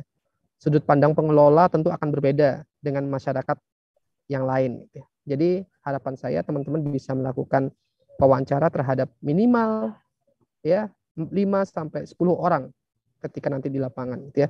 Teman-teman lakukan pendalaman terkait tentang penugasan pariwisata berbasis masyarakat. Gunakan indikator-indikator yang sudah saya sebutkan tadi. Ada yang namanya pentahelix, ada yang namanya pariwisata berkelanjutan, ada 12 indikatornya. Teman-teman bisa ukur melalui itu. Ya, ini semacam kegiatan teman-teman persiapan untuk melakukan riset skripsi gitu ya. Nah, ketika nanti kesulitan mendapatkan ide skripsi, nah tema-tema seperti ini bisa digunakan untuk judul-judul skripsinya. Oke, sampai sini ada pertanyaan atau ada yang ingin didiskusikan teman-teman sekalian? Oke, Iswan. Terima kasih Pak. Gambarnya nggak kelihatan? Jaringannya kurang. Oke. Sebelumnya terima kasih Pak Mas Hanif dan Pak Tular atas kesempatannya. Sini saya mungkin izin bertanya, Mas. Kemarin kan World Tourism Day ya. Terus Dinas Pariwisata Jogja sendiri itu ngangkat tema khusus Jogjanya itu regenerative tourism. Ya, oke, regeneratif. Itu kemarin ekowisata. Itu ada sharing sessionnya gitu loh, Mas. Di sana itu yang sepenangkap saya, praktik sustainable tourism itu banyak dikritik sama mungkin orang-orang luar ya. Terus mungkin juga kemarin itu sepenangkap saya katanya selama ini tuh pariwisata itu berjalan di sumbu, misalnya ada sumbu Kartesius nih Mas, yang X, Y itu kan, yang ada negatif sama negatif, netral, sama positif. Nah, di pengembangan sustainable tourism itu katanya biasanya itu lebih banyak dampak negatifnya, walaupun dampak positif juga banyak. Nah, sustainable tourism ini tuh maunya tuh netral gitu, biar di titik nol itu loh Mas di tengah. Makanya di sustainable tourism itu boleh memanfaatkan asal mempertimbangkan dampak ekonomi, ekologi, sama sosial budaya. Tapi tetap nggak ngurangin dampak negatifnya. Nah, terus muncul ini konsep baru dari regenerative tourism, biar titiknya tuh jadi di plus semua gitu Mas. Jadi sama sekali tidak boleh ada dampak negatif sama sekali gitu. Ya. Nah, di situ saya juga agak bingung sama konsep ini karena kan di sustainable tourism ada 3P yang bahkan 5P ya Mas, yang profit, prosperity, protect, yang tadi itu sebenarnya menurut pandangan Mas Hanif sendiri mengenai mungkin terminologi baru ini tuh bagaimana sih Mas? Oke, baik, terima kasih Iswan. Ya, jadi ya, ini menarik ya ketika teman-teman mengikuti berita gitu ya, mengikuti berita yang sedang berkembang di industri pariwisata. Iswan ini salah satu yang mengikuti gitu ya. Jadi berita-berita yang harus kita ikuti itu bukan hanya skala lokal, tapi juga teman-teman harus bisa membacanya secara global gitu ya. Kita punya namanya Badan Organisasi Dunia namanya UNWTO ya, kemudian meluncurkan konsep baru ya, yang tadinya adalah rethinking tourism menjadi regenerative tourism. Ini adalah konsep baru yang ditawarkan pasca COVID gitu teman-teman. Jadi COVID tentu membawa dampak yang luar biasa terhadap pariwisata, industri pariwisata gitu ya. Dan regenerative tourism itu muncul ketika pasca COVID. Ini baru saja. Saya juga mengikuti. Ini yang isu yang sedang digalakkan oleh UNWTO. Cuma kita di skala nasional sendiri baru sampai ke tahap rethinking tourism gitu ya. Berpikir kembali bahwa konsep pengembangan pariwisata ini mau dibawa kemana. Dan salah satu isu yang ditawarkan adalah terkait tentang sustainable tourism, pariwisata berkelanjutan. Ya, jadi perlu dipahami teman-teman sekalian, ilmu pariwisata, industri pariwisata itu selalu mengalami perubahan. Ya, sama seperti hadirnya COVID-19 gitu ya. Kita nggak pernah tahu tuh, kita nggak pernah yang namanya memprediksi bahwa akan ada yang namanya pandemi COVID-19 gitu ya. Dan akhirnya muncul dan itu berdampak terhadap pariwisata. Apa dampaknya terhadap industri pariwisata? Tentu membuat kebijakan-kebijakan di level lokal, di level regional, di level nasional, bahkan internasional itu berubah. gitu ya. Bahkan ada yang namanya protokol CHSE. Ini muncul karena adanya isu COVID. Ya. CHSE menjadi isu yang kemudian digalakkan oleh pemerintah di tingkat pusat untuk bisa diterapkan di daerah-daerah. Nah, begitu pula di level internasional. Di internasional pun kemudian berlaku yang namanya carrying capacity, pembatasan. Padahal konsep carrying capacity ini sudah kita tawarkan sejak dulu. Konsep daya dukung lingkungan, konsep daya dukung kunjungan itu sudah kita tawarkan sejak dulu. Cuma ketika ada COVID, akhirnya kita berpikir, oh ternyata pembatasan kunjungan itu benar-benar bermanfaat loh, benar-benar bisa melindungi kita dari wabah COVID atau tertular penyakit lain gitu. Ya, jadi pada intinya teman-teman sekalian, pariwisata itu adalah ilmu yang akan terus berkembang. Regenerative tourism itu adalah menjadi isu yang ditawarkan oleh UNWTO. Ini belum sampai ke skala nasional gitu ya, belum sampai turun ke bawah di level nasional. Kita baru menggalakkan yang namanya rethinking tourism ke arah sustainable tourism gitu ya. Sustainable tourismnya lebih ke pariwisata berkelanjutan yang tadi saya sebutkan. Adapun itu regeneratif, betul yang disampaikan Iswan bahwa bagaimana pariwisata itu bisa menekan, bukan lagi mengurangi ya, tapi menekan dampak negatif. Tidak ada yang namanya dampak negatif dari pariwisata. Dan ini kalau kita mau jujur-jujuran, mau diterapkan di daerah, ini akan sangat sulit. Karena kita belum sampai, kita baru sampai ke namanya bagaimana menyadarkan masyarakat supaya itu bisa menggalakkan konsep-konsep terkait tentang sustainable tourism. Kita baru sampai di sana. Dan saya kira antara sustainable tourism dan regenerative tourism ini tuh ada benang merahnya gitu. Regenerative tourism arahnya adalah untuk ke sustainable tourism.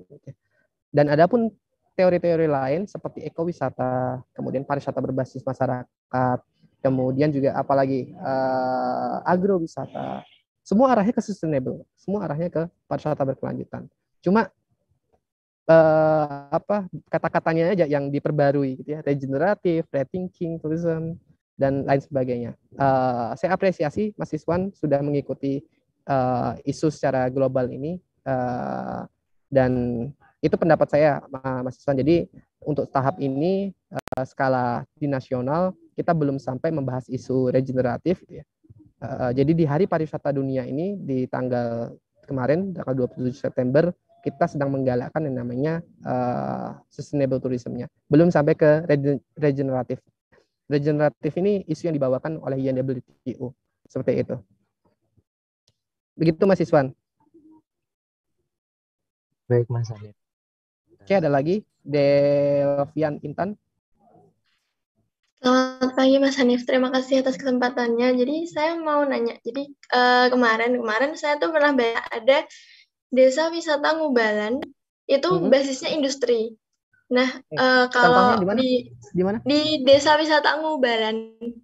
Oke. Kalau nggak salah Ngawi atau Magetan ya, saya lupa.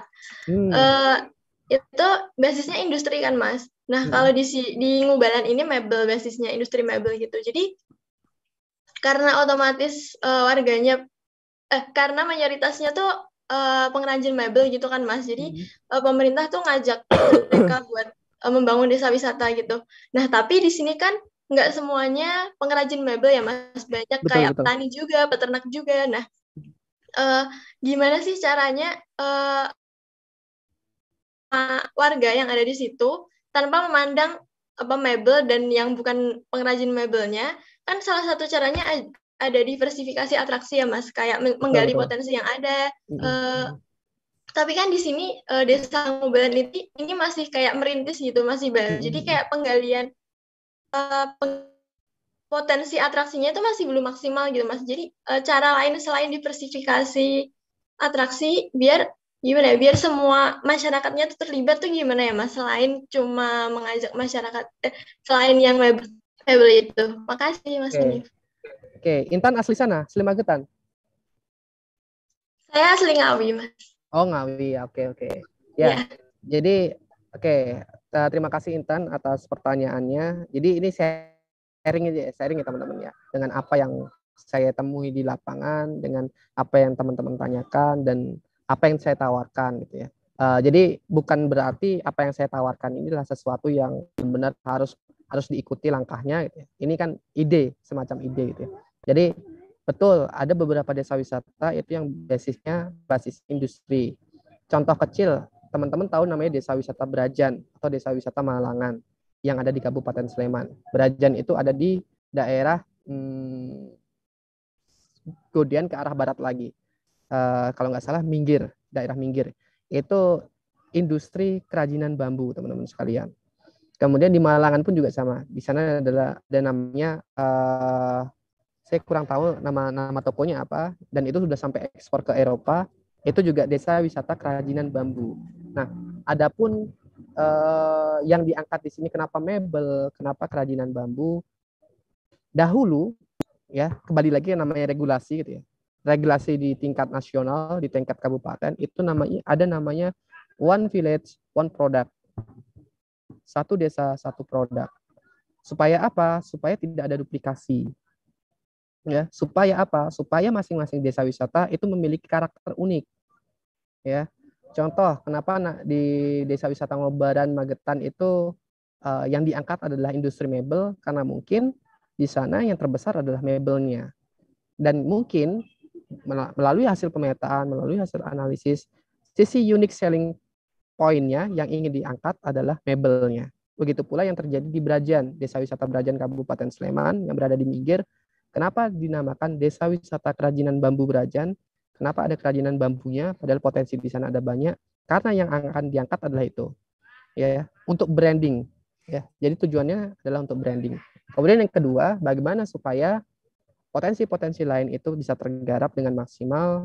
Tentu karena brandingnya sudah menggunakan istilah mebel, istilah bambu, tentu yang namanya desa wisata itu tidak akan berhasil kalau semua unsur tidak terlibat. Jadi bukan hanya berbasis industri ya, tapi juga harus dipetakan potensi-potensinya yang lain. Potensi-potensi pendukung, potensi-potensi yang bisa baik itu sifatnya tangible maupun intangible gitu ya.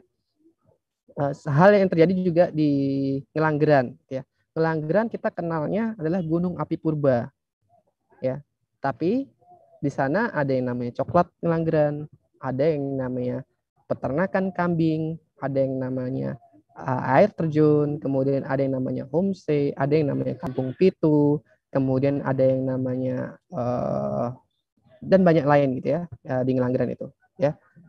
Yang dibrandingkan adalah Gunung Api Purba Ngelanggerannya, tapi pendukungnya itu ada banyak. Nah, hal yang saya tawarkan kepada Intan dan kawan-kawan sekalian ketika ingin melakukan pengembangan desa wisata itu lakukan semua pemetaan. Pemetaan ini berlaku untuk pemetaan baik itu atraksi potensi alam, budaya, buatan, ya, kerajinan, kuliner dan lain sebagainya. Ada loh desa wisata yang itu hanya menjual wisata kulinernya saja, gastronominya gitu. Ya, ada di Karangrejo, di Borobudur. Itu sekarang sedang mengangkat namanya gastronomi. Makanan-makanan yang muncul di relief-relief candi itu kemudian dimunculkan kembali ke desa wisata.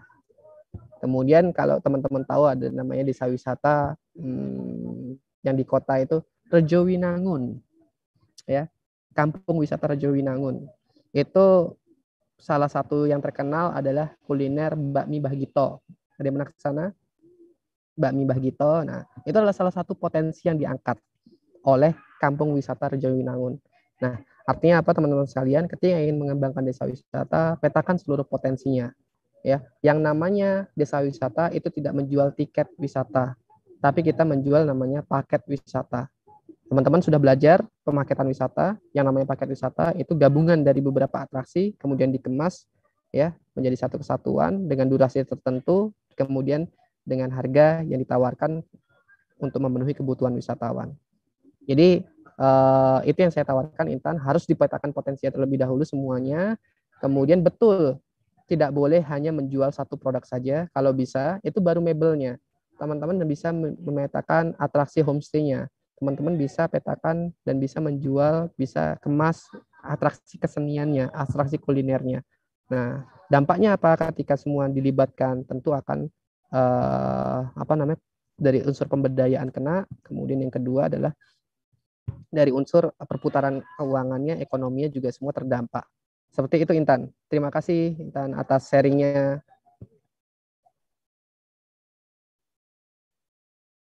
Dulu semua potensinya, terus yang paling menonjol itu dijadikan branding atau yang utama gitu ya Mas? Betul ya, karena dulu merespon isu dari pemerintah sih ya, one village one product gitu ya, supaya harapannya itu tidak semua desa wisata itu memiliki satu produk yang sama, duplikasi itu, tapi harus punya produk-produk yang berbeda. Nah mungkin Mebel ini menjadi brandingnya, tapi turunannya mungkin harusnya banyak, turunan atraksi pendukungnya.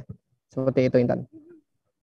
Baik, makasih banyak ya Mas Hanif. Yo, terima kasih. Ya, bisa saya menambahkan sedikit? Ya, monggo Pak Tular.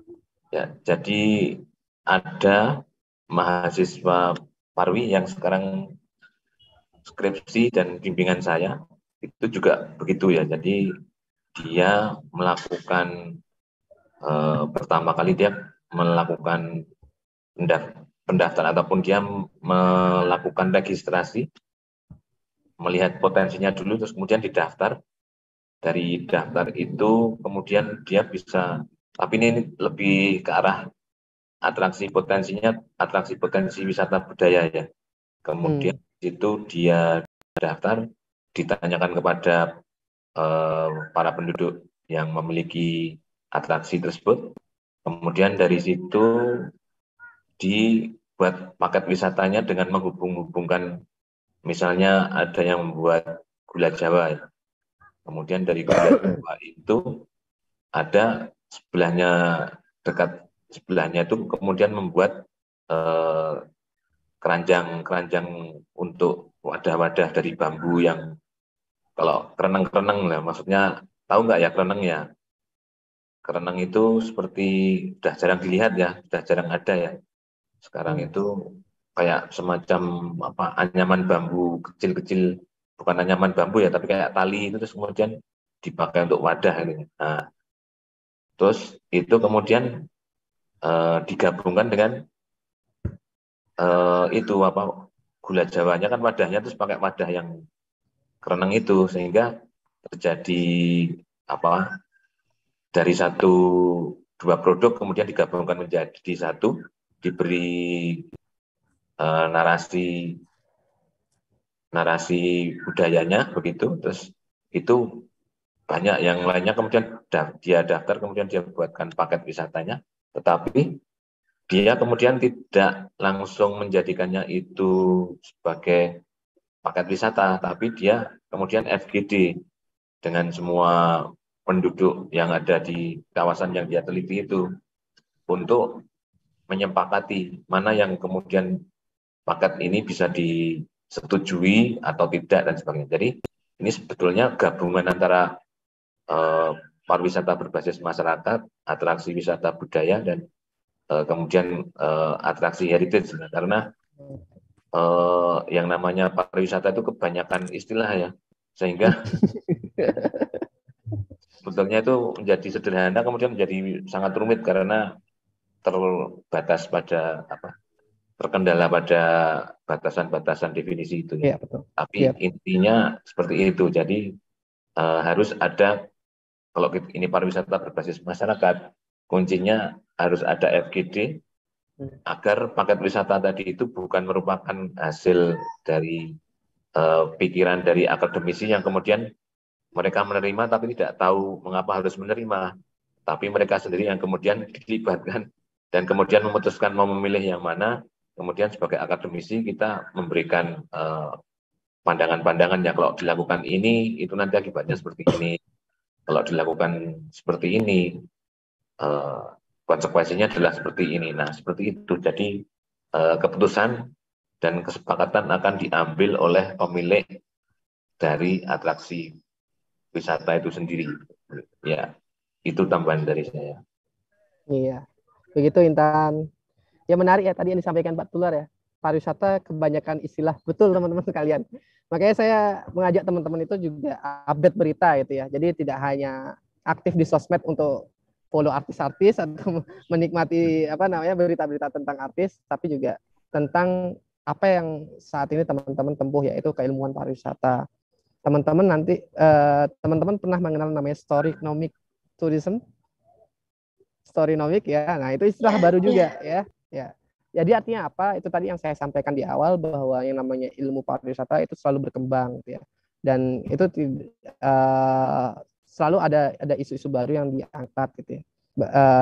Dan isu yang sekarang yang teman-teman harus tahu, sekarang yang namanya Undang-Undang Pariwisata tahun 10 tahun 2009 itu sedang dikaji ulang, sedang direview, dan ini draftnya sudah jadi teman-teman sekalian, draft terbaru undang-undang kita sudah jadi, dan itu mungkin akan memunculkan istilah-istilah baru pariwisata yang sedang berkembang ya, termasuk juga isu-isu terkait tentang pariwisata berkelanjutan seperti itu. Dan salah satu timnya yang mereview undang-undang kita itu dosen kita juga loh, Pak Yusuf gitu. Jadi teman-teman harus juga berbangga hati gitu ya, karena kita UGM termasuk akademisi di lingkup level nasional yang sangat dipertimbangkan, sangat dihormati keilmuannya dan dilibatkan dalam proses pengkajian undang-undang.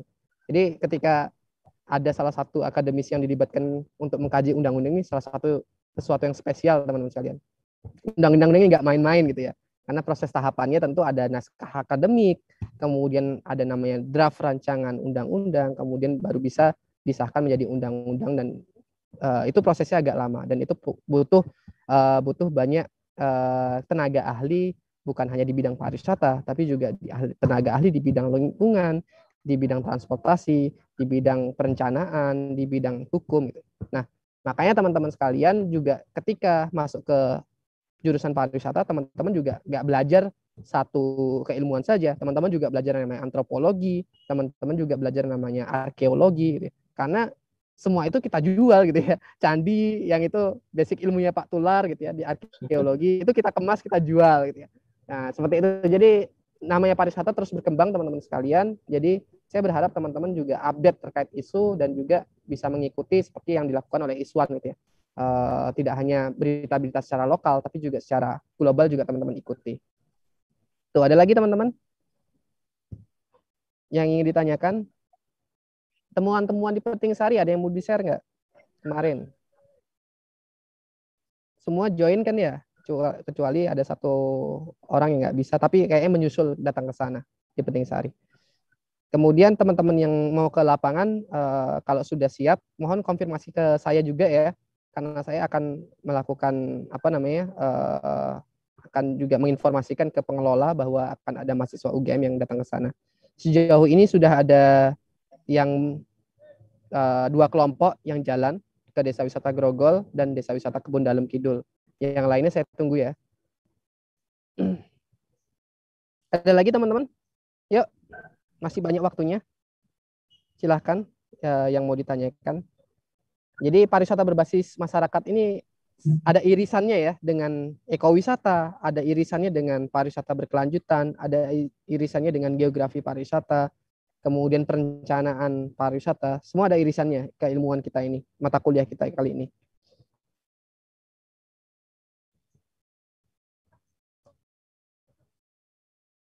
Ya, yang lain, Brigita, kemudian ini pada nggak diaktifkan semua kameranya.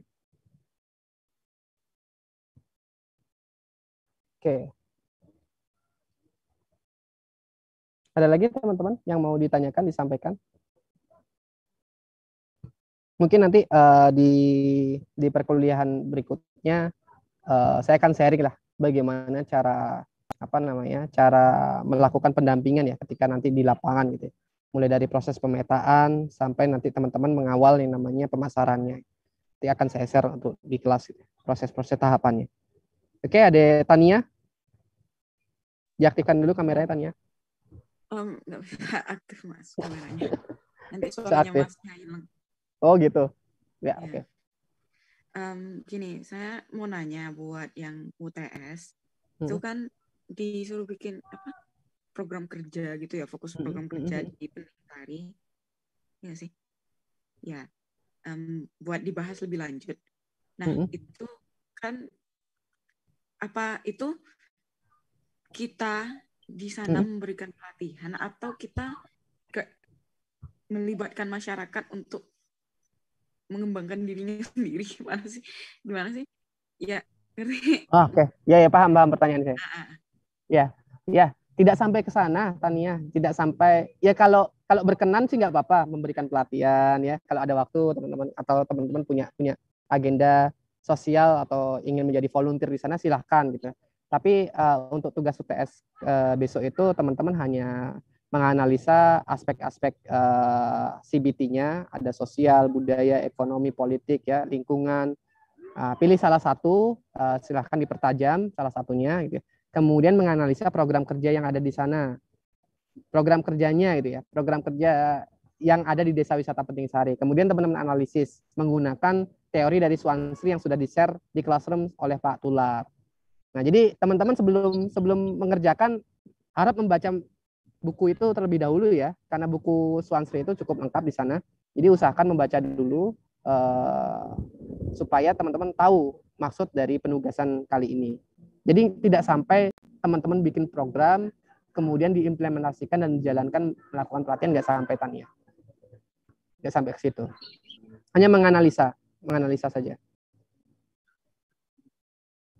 Sudah jelas ya Tania ya?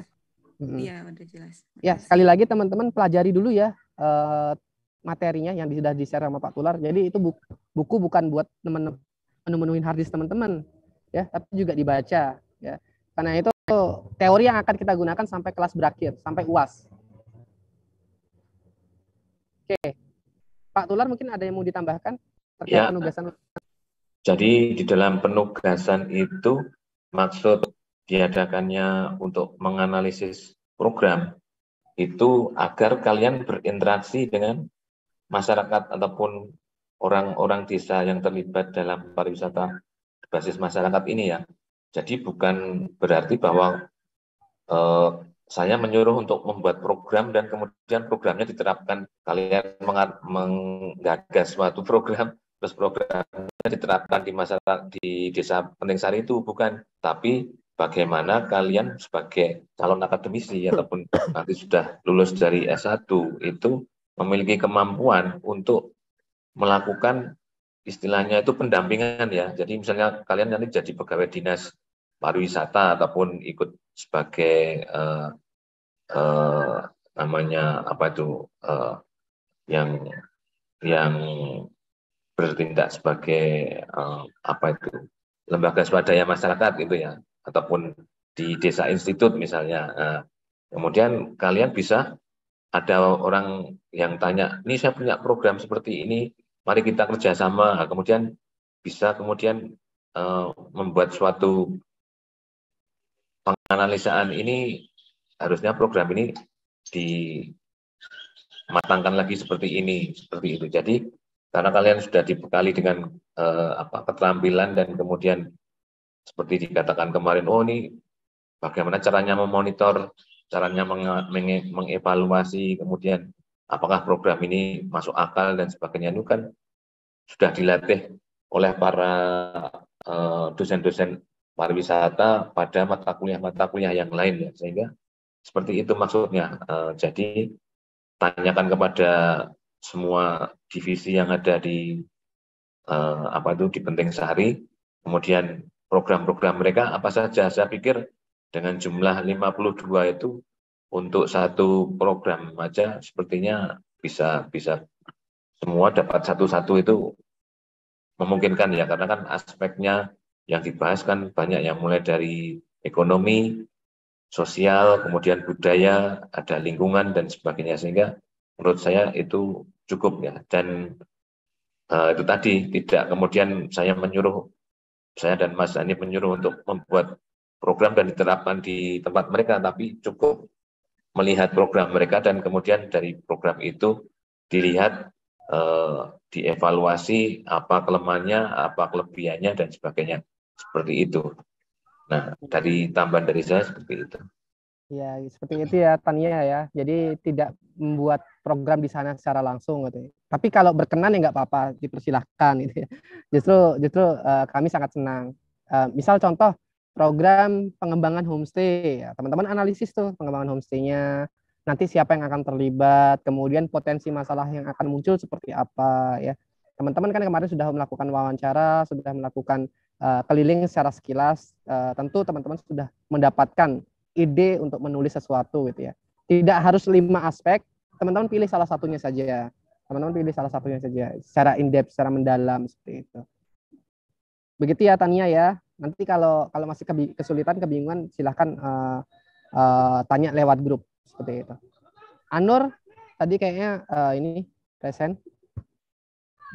Iya Mas, terima kasih atas kesempatannya. Tadi aku pengen nanya sama nambahin sih, yang dari Iswan dulu yang regenerative tourism.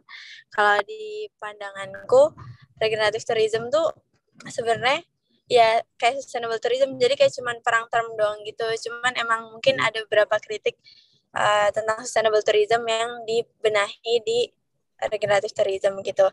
Sama mungkin regenerative tourism kan dia bilangnya kalau bukan hanya mempertahankan yang ada, cuman memperbaiki ke depan gitu kan. Jadi ya mungkin itu yang mau di highlight di situ. Terus aku mau nanya tentang bentar lupa Mas. Tentang ini dulu deh, tentang Storynomics. Nah, kan mungkin sekarang tuh mulai berjalan gitu ya, pengembangan Storynomics di desa. Cuman kalau misalnya kayak ada beberapa mungkin kan terutama di desa kan masih kesulitan gitu. Dia aja tuh kalau misalnya ada sebuah budaya gitu kan, terkadang kan kayak dia tuh masih perlu menggali dan belajar tentang budayanya sendiri. Kayak mereka juga mungkin karena itu habit dan mereka tuh belum tahu gitu kan kenapa budaya itu bisa berjalan. Mungkin jadi kayak perlu ya itu kayak penggalian tentang Storynomics-nya biar bisa di storytellingin ke wisatawan gitu kan ya berarti. Ya, terus betul. Tadi tuh aku pengen nanya satu lagi tapi lupa, nanti aja deh itu dulu aja. Terima kasih. Oke. Ya, terima kasih insight-nya Anur tadi. Regeneratif menjadi salah satu istilah baru juga ya. Jadi bentuk kritik terhadap sustainable tourism dan itu akan berkembang terus teman-teman sekalian. Jadi istilah-istilah baru itu akan berkembang terus. Tapi kalau di skala kita nasional itu kita belum sampai membahas di sana. Kita masih mengisukan ke sustainable tourism-nya. Karena PR berat untuk ke sana. Kemudian terkait Storynomics itu muncul ketika kebijakannya Pak Arief Yahya gitu ya. Tahun 2014 sampai 2019 Storynomics sebagai salah satu istilah untuk mengangkat sebuah penceritaan, sebuah cerita berdasarkan DNA destinasi. DNA itu berarti darah aslinya kita, darah aslinya destinasi gitu. Kenapa sih harus ada Storynomics? Kenapa sih harus ada storytelling? Tujuannya itu utamanya supaya tidak rentan duplikasi itu tadi teman-teman. Supaya tidak ada duplikasi. Yang kedua, supaya bisa menahan lama tinggal wisatawan. Itu yang terpenting. Output yang ingin dicapai itu menahan lama tinggal wisatawan. Bayangkan teman-teman sekalian kalau teman-teman mengunjungi sebuah candi, tapi di sana teman-teman tidak bisa menerjemahkan relief-reliefnya, bahkan tidak bisa menemukan satupun interpreter atau pemandu yang bisa menjelaskan tentang relief-reliefnya. Tentu kunjungan ke candi hanya selesai dalam 1-2 jam.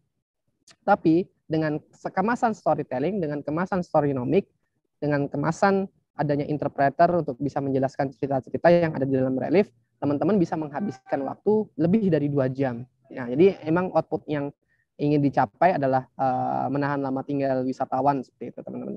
Di sisi lain memang supaya ada penguatan karakter dari masing-masing destinasi supaya tidak ada duplikasi karakter dari tiap destinasi seperti itu. Dan Storynomics ini menjadi salah satu pokok kalau sekarang Kementerian Pariwisata kan punya namanya pelatihan keterampilan SDM. Nah, Storynomics ini menjadi unsur dalam pelatihan, materi dalam pelatihan, turunan dalam materi pemasaran. Seperti itu, Anur. Jadi teman-teman yang jago bercerita, jago menulis, nah ini mungkin bisa fokus ke dalam itu ya, ke dalam keilmuan Storynomics ya, storytelling pariwisata. Seperti itu ya, Anur ya. Baik Mas, bentar sedikit lagi. Nah, kan itu ya tentang aku tuh pernah ikut kegiatan Monef-nya Dirjen Haki-nya Kemenpar pas ke Dinas Pariwisata di Cirebon. Nah, itu kan menurutku gimana sih caranya gitu loh. Maksudnya ini pertanyaan juga. Caranya untuk membedakan kayak misalnya ini Haki punya hak kekayaan intelektualnya punya budaya kami. Cuman kan kadang kan ada kayak apa ya? Similaritas gitu, ada kesamaan. Dan itu terkadang juga kesamaan itu tuh yang nggak bisa di hak ciptakan gitu, nggak bisa dimiliki, dan itu pasti ada. Dan gimana caranya kayak untuk apa ya, mungkin membuat pembeda antara misalnya satu desa wisata ke desa wisata yang lainnya, terutama di bidang kayak budayanya gitu. Gitu deh. Terima kasih. Iya. Iya. Budaya itu bukan menjadi karakter desa saja sih teman-teman. Jadi kadang menjadi karakter dari sebuah kawasan, bahkan di tingkat tertinggi adalah kabupaten gitu. Contoh, teman-teman kalau datang ke desa-desa wisata yang ada di Sleman atau di Jogja ya, itu tariannya itu hanya seputar Brosiswo gitu ya. Nah, tidak ada tarian-tarian kontemporer lain yang dikembangkan gitu. Karena itu apa? Karena itu menjadi karakter ciri khas budaya dari lingkup kabupaten, lingkup kawasan. Begitu pula kalau teman-teman main ke desa wisata daerah Kulon Progo, di desa wisata Tinala, desa wisata Kaki Langit, desa wisata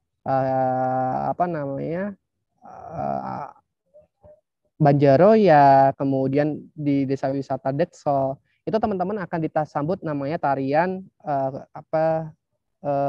tarian, saya kurang tahu namanya khasnya apa, tapi yang jelas itu semua sama tariannya. Nah, jadi memang tiap desa ini memiliki kesamaan budaya gitu ya, dan budaya ini juga menjadi karakter dari sebuah kawasan, sebuah kabupaten tersendiri. Nah, begitu pula di tiap desa itu pasti punya yang namanya bersih desa, pasti punya namanya kegiatan sapara. Nah, itu agenda-agenda yang rutin dilakukan oleh desa dan itu memiliki kesamaannya. Nah, bagaimana cara membedakannya? Membedakannya lebih banyak di kalau komponen komponen pakaian, komponen gerakan, terus komponen filosofi ya dan lain sebagainya, mungkin itu sama, tapi yang mungkin bisa dibedakan adalah atraksi-atraksi pendukungnya. Kalau waktu itu biasanya sama, waktu jatuhnya kapan, tanggalnya itu pasti sama. Nah inilah yang kalau di Jogja itu kan kita punya namanya Desa Mandiri Budaya gitu ya, program dari dana istimewa untuk program-program terkait tentang desa-desa budaya, itu diarahkan untuk perkembangan kemajuan kebudayaan di desa seperti itu. Seperti itu sih Anur. Jadi untuk pembedanya lebih ke atraksi pendukungnya sih. Karena kalau untuk kebudayaan aslinya itu saya kira hampir tidak ada bedanya. Bahkan semua hampir mirip gitu ya. Seperti itu. Gitu ya Anur ya. Terima kasih Mas. Oke, Brigita, silahkan. Hanif dan juga Pak Tular. Ini Mas Hanif, saya pengen tanya deh. Jadi sekarang kan banyak tuh kayak storyteller, terus juga orang-orang yang menulis dalam bidang pariwisata. Itu kan emang kayak menjanjikan gitu ya Mas. Apalagi di luar negeri itu udah banyak tuh yang dia tuh seorang storyteller, dia jadi freelance dan lain sebagainya. Apalagi yang diminati itu biasanya kayak rekomendasi, terus juga kayak travel guide, terus juga kayak yang cerita tentang budaya. Nah, gimana sih Mas caranya biar kita tuh ketika membuat sebuah tulisan dan mengkomodifikasikan dan menulis komodifikasi budaya gitu ya, kayak yang ya menulis budaya yang udah dikomodifikasikan itu biar ketika orang datang atau wisatawan datang atau ketika hostnya juga ketika udah rame itu tuh nggak menjadi negatif, nggak menjadi mereka tuh tujuannya uang. Saya kan ngelihat juga di Desa Penting Sari itu kemarin mereka tujuannya tuh bener-bener yang bukan komodifikasi budaya yang tujuannya bener-bener ke uang, sedangkan dari desa-desa wisata lain kan ada tuh yang mengmodifikasikan budaya terus dia akhirnya karena banyak wisatawan yang datang jadinya uang. Nah, kita sebagai storyteller gimana sih Mas caranya biar gimana ya kita ikut meminimalisir gitu loh Mas biar budaya komodifikasi budaya itu nggak mengarah ke hal negatif gitu. Nah, yang kedua saya pengen tanya juga yang di Desa Penting Sari itu kan kemarin ada 52 program sebenarnya, cuman ketika kita melihat banyak programnya itu kan kita nggak bisa mendalam Mas ketika kita membahas salah satu itu. Nah, apakah nantinya kita harus bertanya lagi ke Mas Bayu atau ke Pak Doto atau ke orang-orang yang ada ada di Desa Penting Sari atau cukup dengan hasil observasi yang kemarin udah dilakukan aja gitu Mas. Terima kasih. Oke, terima kasih Brigita. Saya menjawab pertanyaan yang kedua dulu ya terkait tentang penugasan UTS. Kalau misal teman-teman merasa sudah cukup dengan hasil yang teman-teman dapat ketika kunjungan kemarin, menggunakan itu sudah cukup. Tapi kalau teman-teman merasa kurang puas dan ingin mendapatkan nilai terbaik dari Pak Tular dan saya, ya monggo silahkan untuk melakukan in-depth interview lagi gitu ya, supaya hasilnya lebih maksimal. Yang jelas saya yakin dengan pertemuan pertama kemarin itu tidak akan cukup gitu ya. Tapi kalau teman-teman sudah merasa cukup, sudah merasa yakin dan sudah merasa mendapatkan semuanya dan bisa mengulasnya, menganalisanya secara mendalam, silahkan menggunakan bahan yang didapat ketika kunjungan kemarin nggak apa-apa. Nah, kalau mau datang lagi silahkan langsung bisa berkomunikasi lewat Bu Ning ya, Mas Bayu atau dan kawan-kawan di sana. Oh iya, kemarin ketika kita pulang dari sana, hari lusanya itu pemilihan ketua desa wisata ya teman-teman ya di Penting Sari, dan terpilih Bu Ning gitu ya. Jadi salah satu ketua desa wisata wanita selama Penting Sari berdiri gitu. Bu Ning itu usianya sekitar 52 kalau nggak salah. Itu istrinya dari almarhum Doto, dan kemarin terpilih karena mendapatkan suara terbanyak seperti itu. Kemudian menjawab pertanyaan pertama, wah ini mata kuliah beda lagi nih di kita. Ini terkait storytelling, penceritaan gitu ya. Tapi saya sekilas saja menjawab gitu ya, bagaimana supaya membuat cerita yang berbeda dari sudut pandang berbeda. Ya tentu teman-teman harus mempelajari ilmu-ilmu jurnalistik gitu ya. Saya sendiri juga profesinya sebagai storyteller gitu. Saya sendiri profesinya sebagai pencerita gitu ya. Dulu waktu zamannya Pak Arif Yahya saya mendapatkan beberapa penghargaan terkait tentang sebagai pewarta wisata, dan dulu juga di zamannya Pak Arif Yahya saya sering diundang ya untuk keliling Indonesia waktu itu untuk bisa mempromosikan daerah sesuai dengan karakter DNA-nya. Nah, pada intinya bahwa untuk menceritakan sesuatu ya teman-teman harus menguasai ilmu-ilmu jurnalistik terlebih dahulu ya. Teman-teman harus banyak membaca gitu ya. Bacanya bukan hanya portal-portal berita yang biasa-biasa saja. Teman-teman bisa gunakan Tempo, kemudian National Geographic Indonesia sebagai rujukan seperti itu ya. Itu sebagai rujukan untuk bisa menceritakan bukan hanya dari satu sudut pandang, tapi juga sudut pandangnya lebih ke in-depth gitu ya. Lebih ke mendalam.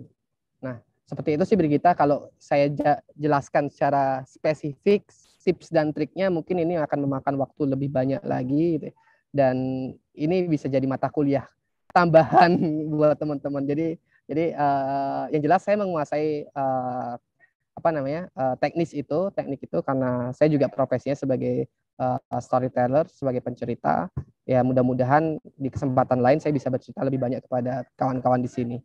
Ya yang jelas untuk mata kuliah kali ini kita masih pariwisata berbasis masyarakat. Seperti itu. Oke, makasih Mas Hanif. Iya, monggo Pak Tular kalau mau menambahkan. Jadi di mata kuliah di pariwisata itu sebetulnya namanya adalah interpretasi dan interpretasi, betul. Saya agak lupa itu namanya, interpretasi dan itu cuma jadi pilihan ya. Padahal itu sebetulnya penting ya. Kemudian tentang masalah narasi itu sebetulnya merupakan satu masalah yang di budaya itu ada satu mata kuliah sendiri ya, yang namanya narasi warisan budaya. Di situ ada komplit ya, mulai dari bagaimana kita itu melakukan narasi, membuat narasi, dan pasti ada narasi tandingan dan sebagainya. Itu satu mata kuliah sendiri, jadi memang panjang ya. Hanya yang perlu diperhatikan adalah di dalam membuat narasi itu kita harus memperhatikan etika dan jangan sampai itu kemudian mengarang-arang dan menyebabkan masyarakatnya itu menjadi objek dari narasi kita. Dia harusnya menjadi subjek dari narasi kita. Seperti contohnya, karena kan seperti kita lihat di jelajah-jelajah ataupun acara-acara televisi itu, misalnya kita berkunjung ke kampung megalitik di Bena ya, kemudian narasinya, saat saya bangun, saya seperti merasa berada di alam prasejarah. Penduduknya masih tinggal di rumah berdinding bambu dan sebagainya. Padahal kan mereka sudah modern ya. Jadi itu kan seolah-olah menempatkan mereka menjadi subjek yang primitif ya. Jadi di dalam seperti juga kalau kita menjual wisata itu kan seperti di Bangkok itu kan ada, ataupun di daerah sekitar Vietnam itu kan ada yang suku Burma yang lehernya itu dikasih gelang sampai panjang tuh ya. Kemudian kita mendeskripsikannya seperti kita melihat tontonan di kebun binatang. Nah itu tidak boleh seperti itu. Jadi harus ada etikanya di dalam kita melakukan narasi. Ya, itu saja. Kalau ingin untuk lebih detailnya ikut aja mata kuliah interpretasi dan apa itu, saya agak lupa, tapi itu mata kuliah yang ada di pariwisata. Ya, begitu tambahan. Iya, ya terima kasih Pak Tular. Betul dari kita. Jadi menjadi storyteller, menjadi konten kreator, kemudian menjadi penulis, pencerita, itu menjadi salah satu profesi yang cukup menjanjikan di era sekarang, Vijita. Jadi kalau berminat ya silahkan dijadikan hobi gitu ya. Karena kalau sudah dijadikan hobi itu tentu akan berbeda ketika teman-teman menuliskannya secara terpaksa atau menceritakannya secara terpaksa. Itu yang saya lakukan, Brigita. Oh iya, baik. Makasih Mas Hanif buat gambarannya ya. Makasih juga Pak Tular untuk sarannya. Ya, oke. Ada lagi teman-teman? Masih ada sisa waktu cukup banyak. Yang lain, silahkan.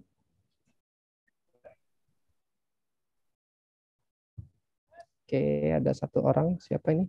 Dari Iswan, Mas Iswan, Bahari, monggo.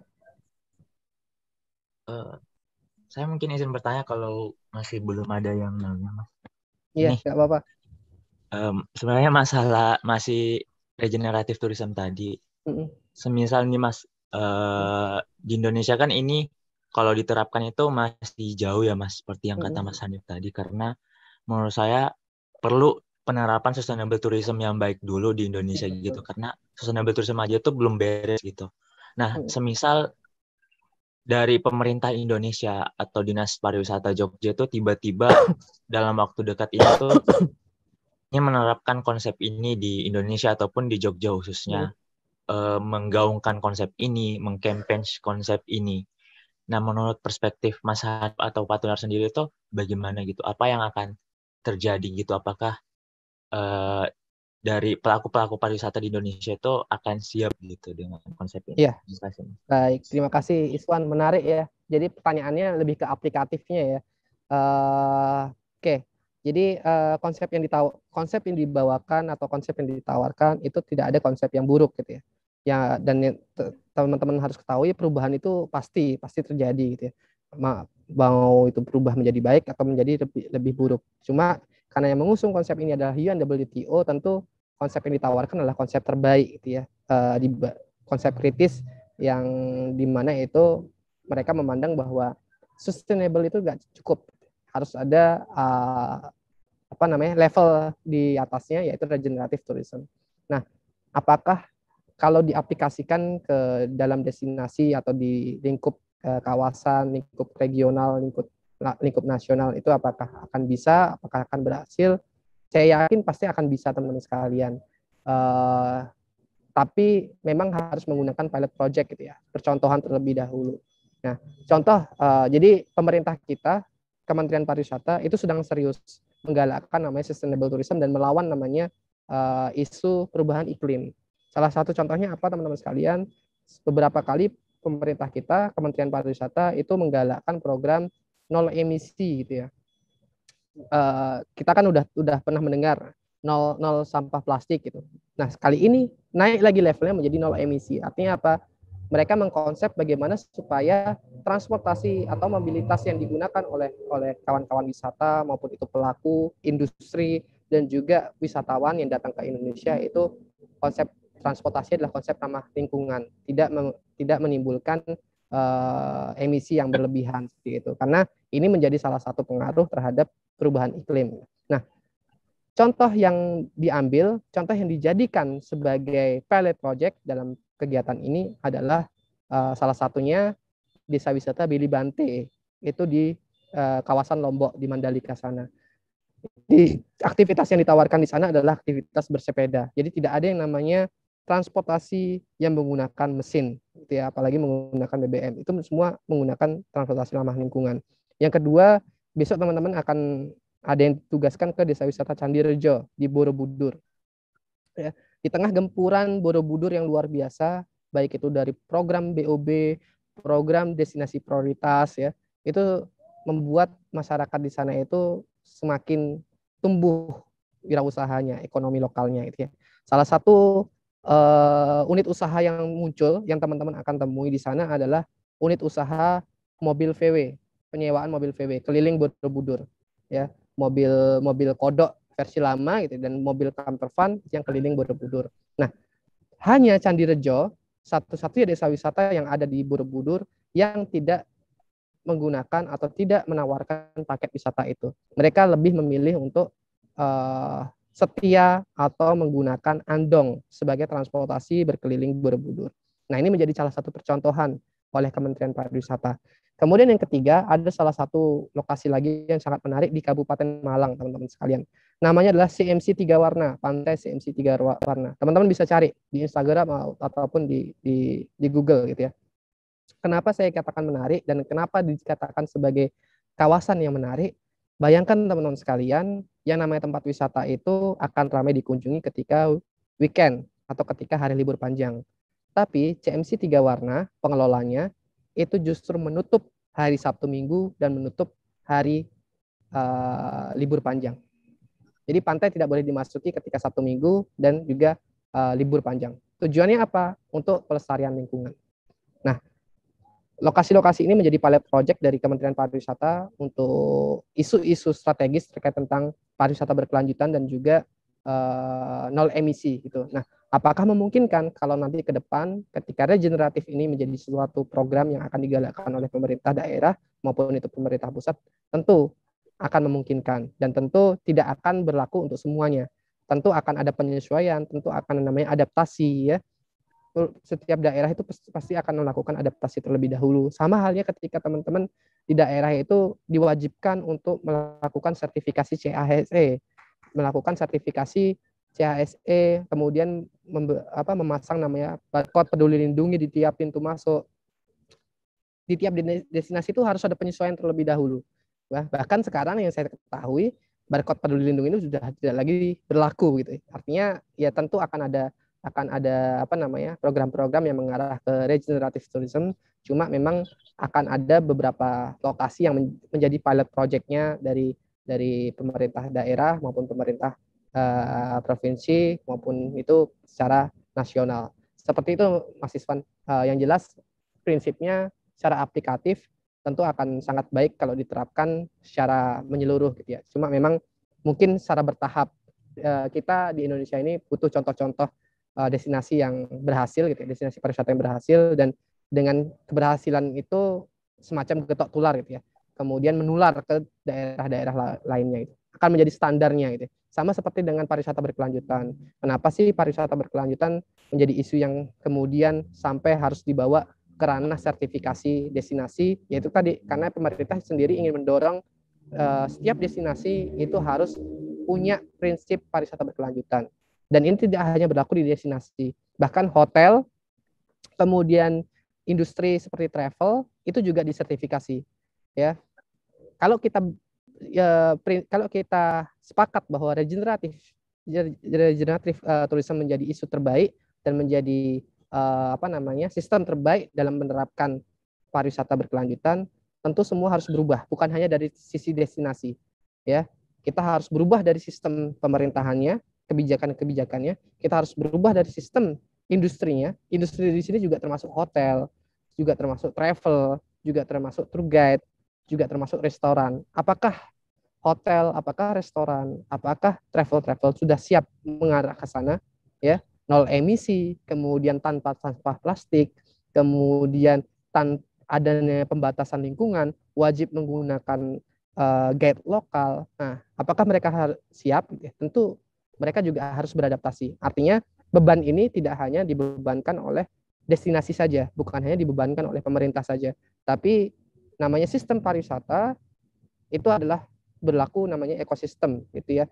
Ada namanya travel, ada namanya biro perjalanan, ada yang namanya restoran, ada yang namanya hotel. Itu semua harus dilibatkan dan harus juga mengaplikasikan sistem yang kita sedang berlakukan sekarang. Seperti itu sih, Mas Iswan. Baik, Mas Anies, terima kasih. Oke. Silahkan kalau mau dijadikan topik penelitian itu cukup menarik ya. Teman-teman juga di sini harus aktif menulis riset ya.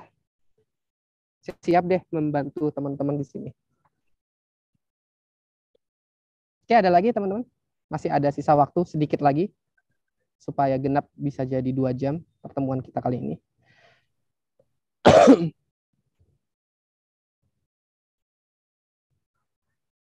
Ada lagi?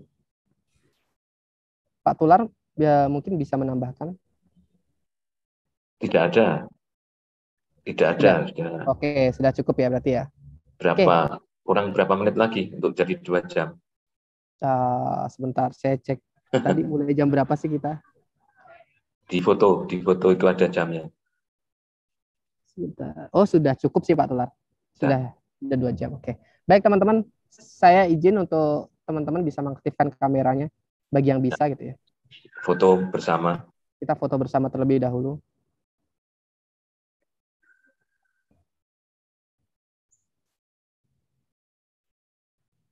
Sekali lagi nanti teman-teman yang mau ke lapangan konfirmasi dulu ke saya ya. Saya juga sampaikan ke pengelola supaya teman-teman juga dipermudah ketika mengambil data.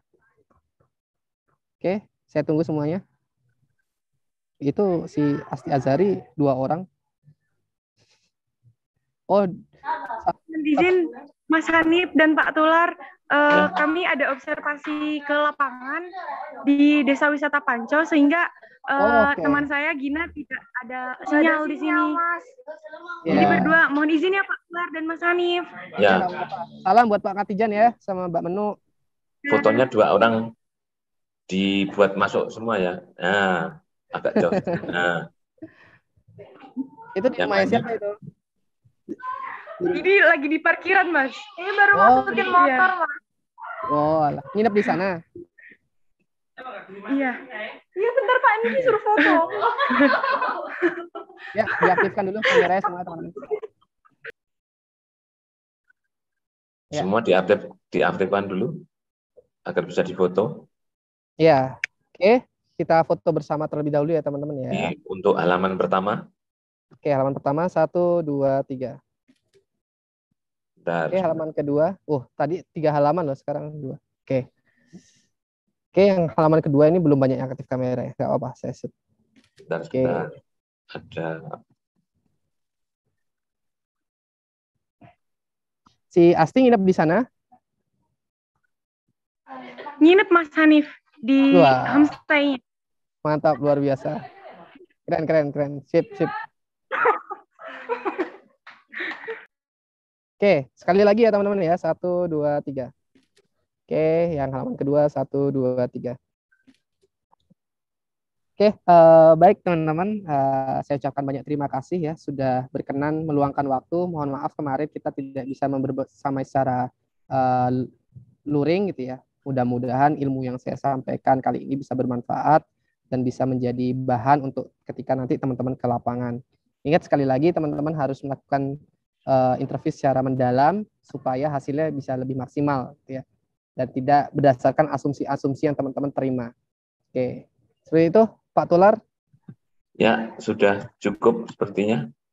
Ada hal-hal lain yang mau disampaikan dari peserta? Kalau tidak ada, bisa kita akhiri sampai di sini dulu. Iya. Ya. Sampai bertemu lagi di kesempatan minggu depan. Ya, sudah luring lagi ya kita, jadi tidak. Untuk yang besok kita sudah luring dan mungkin itu akan berisi tentang apa itu hal-hal yang ditanyakan ketika nanti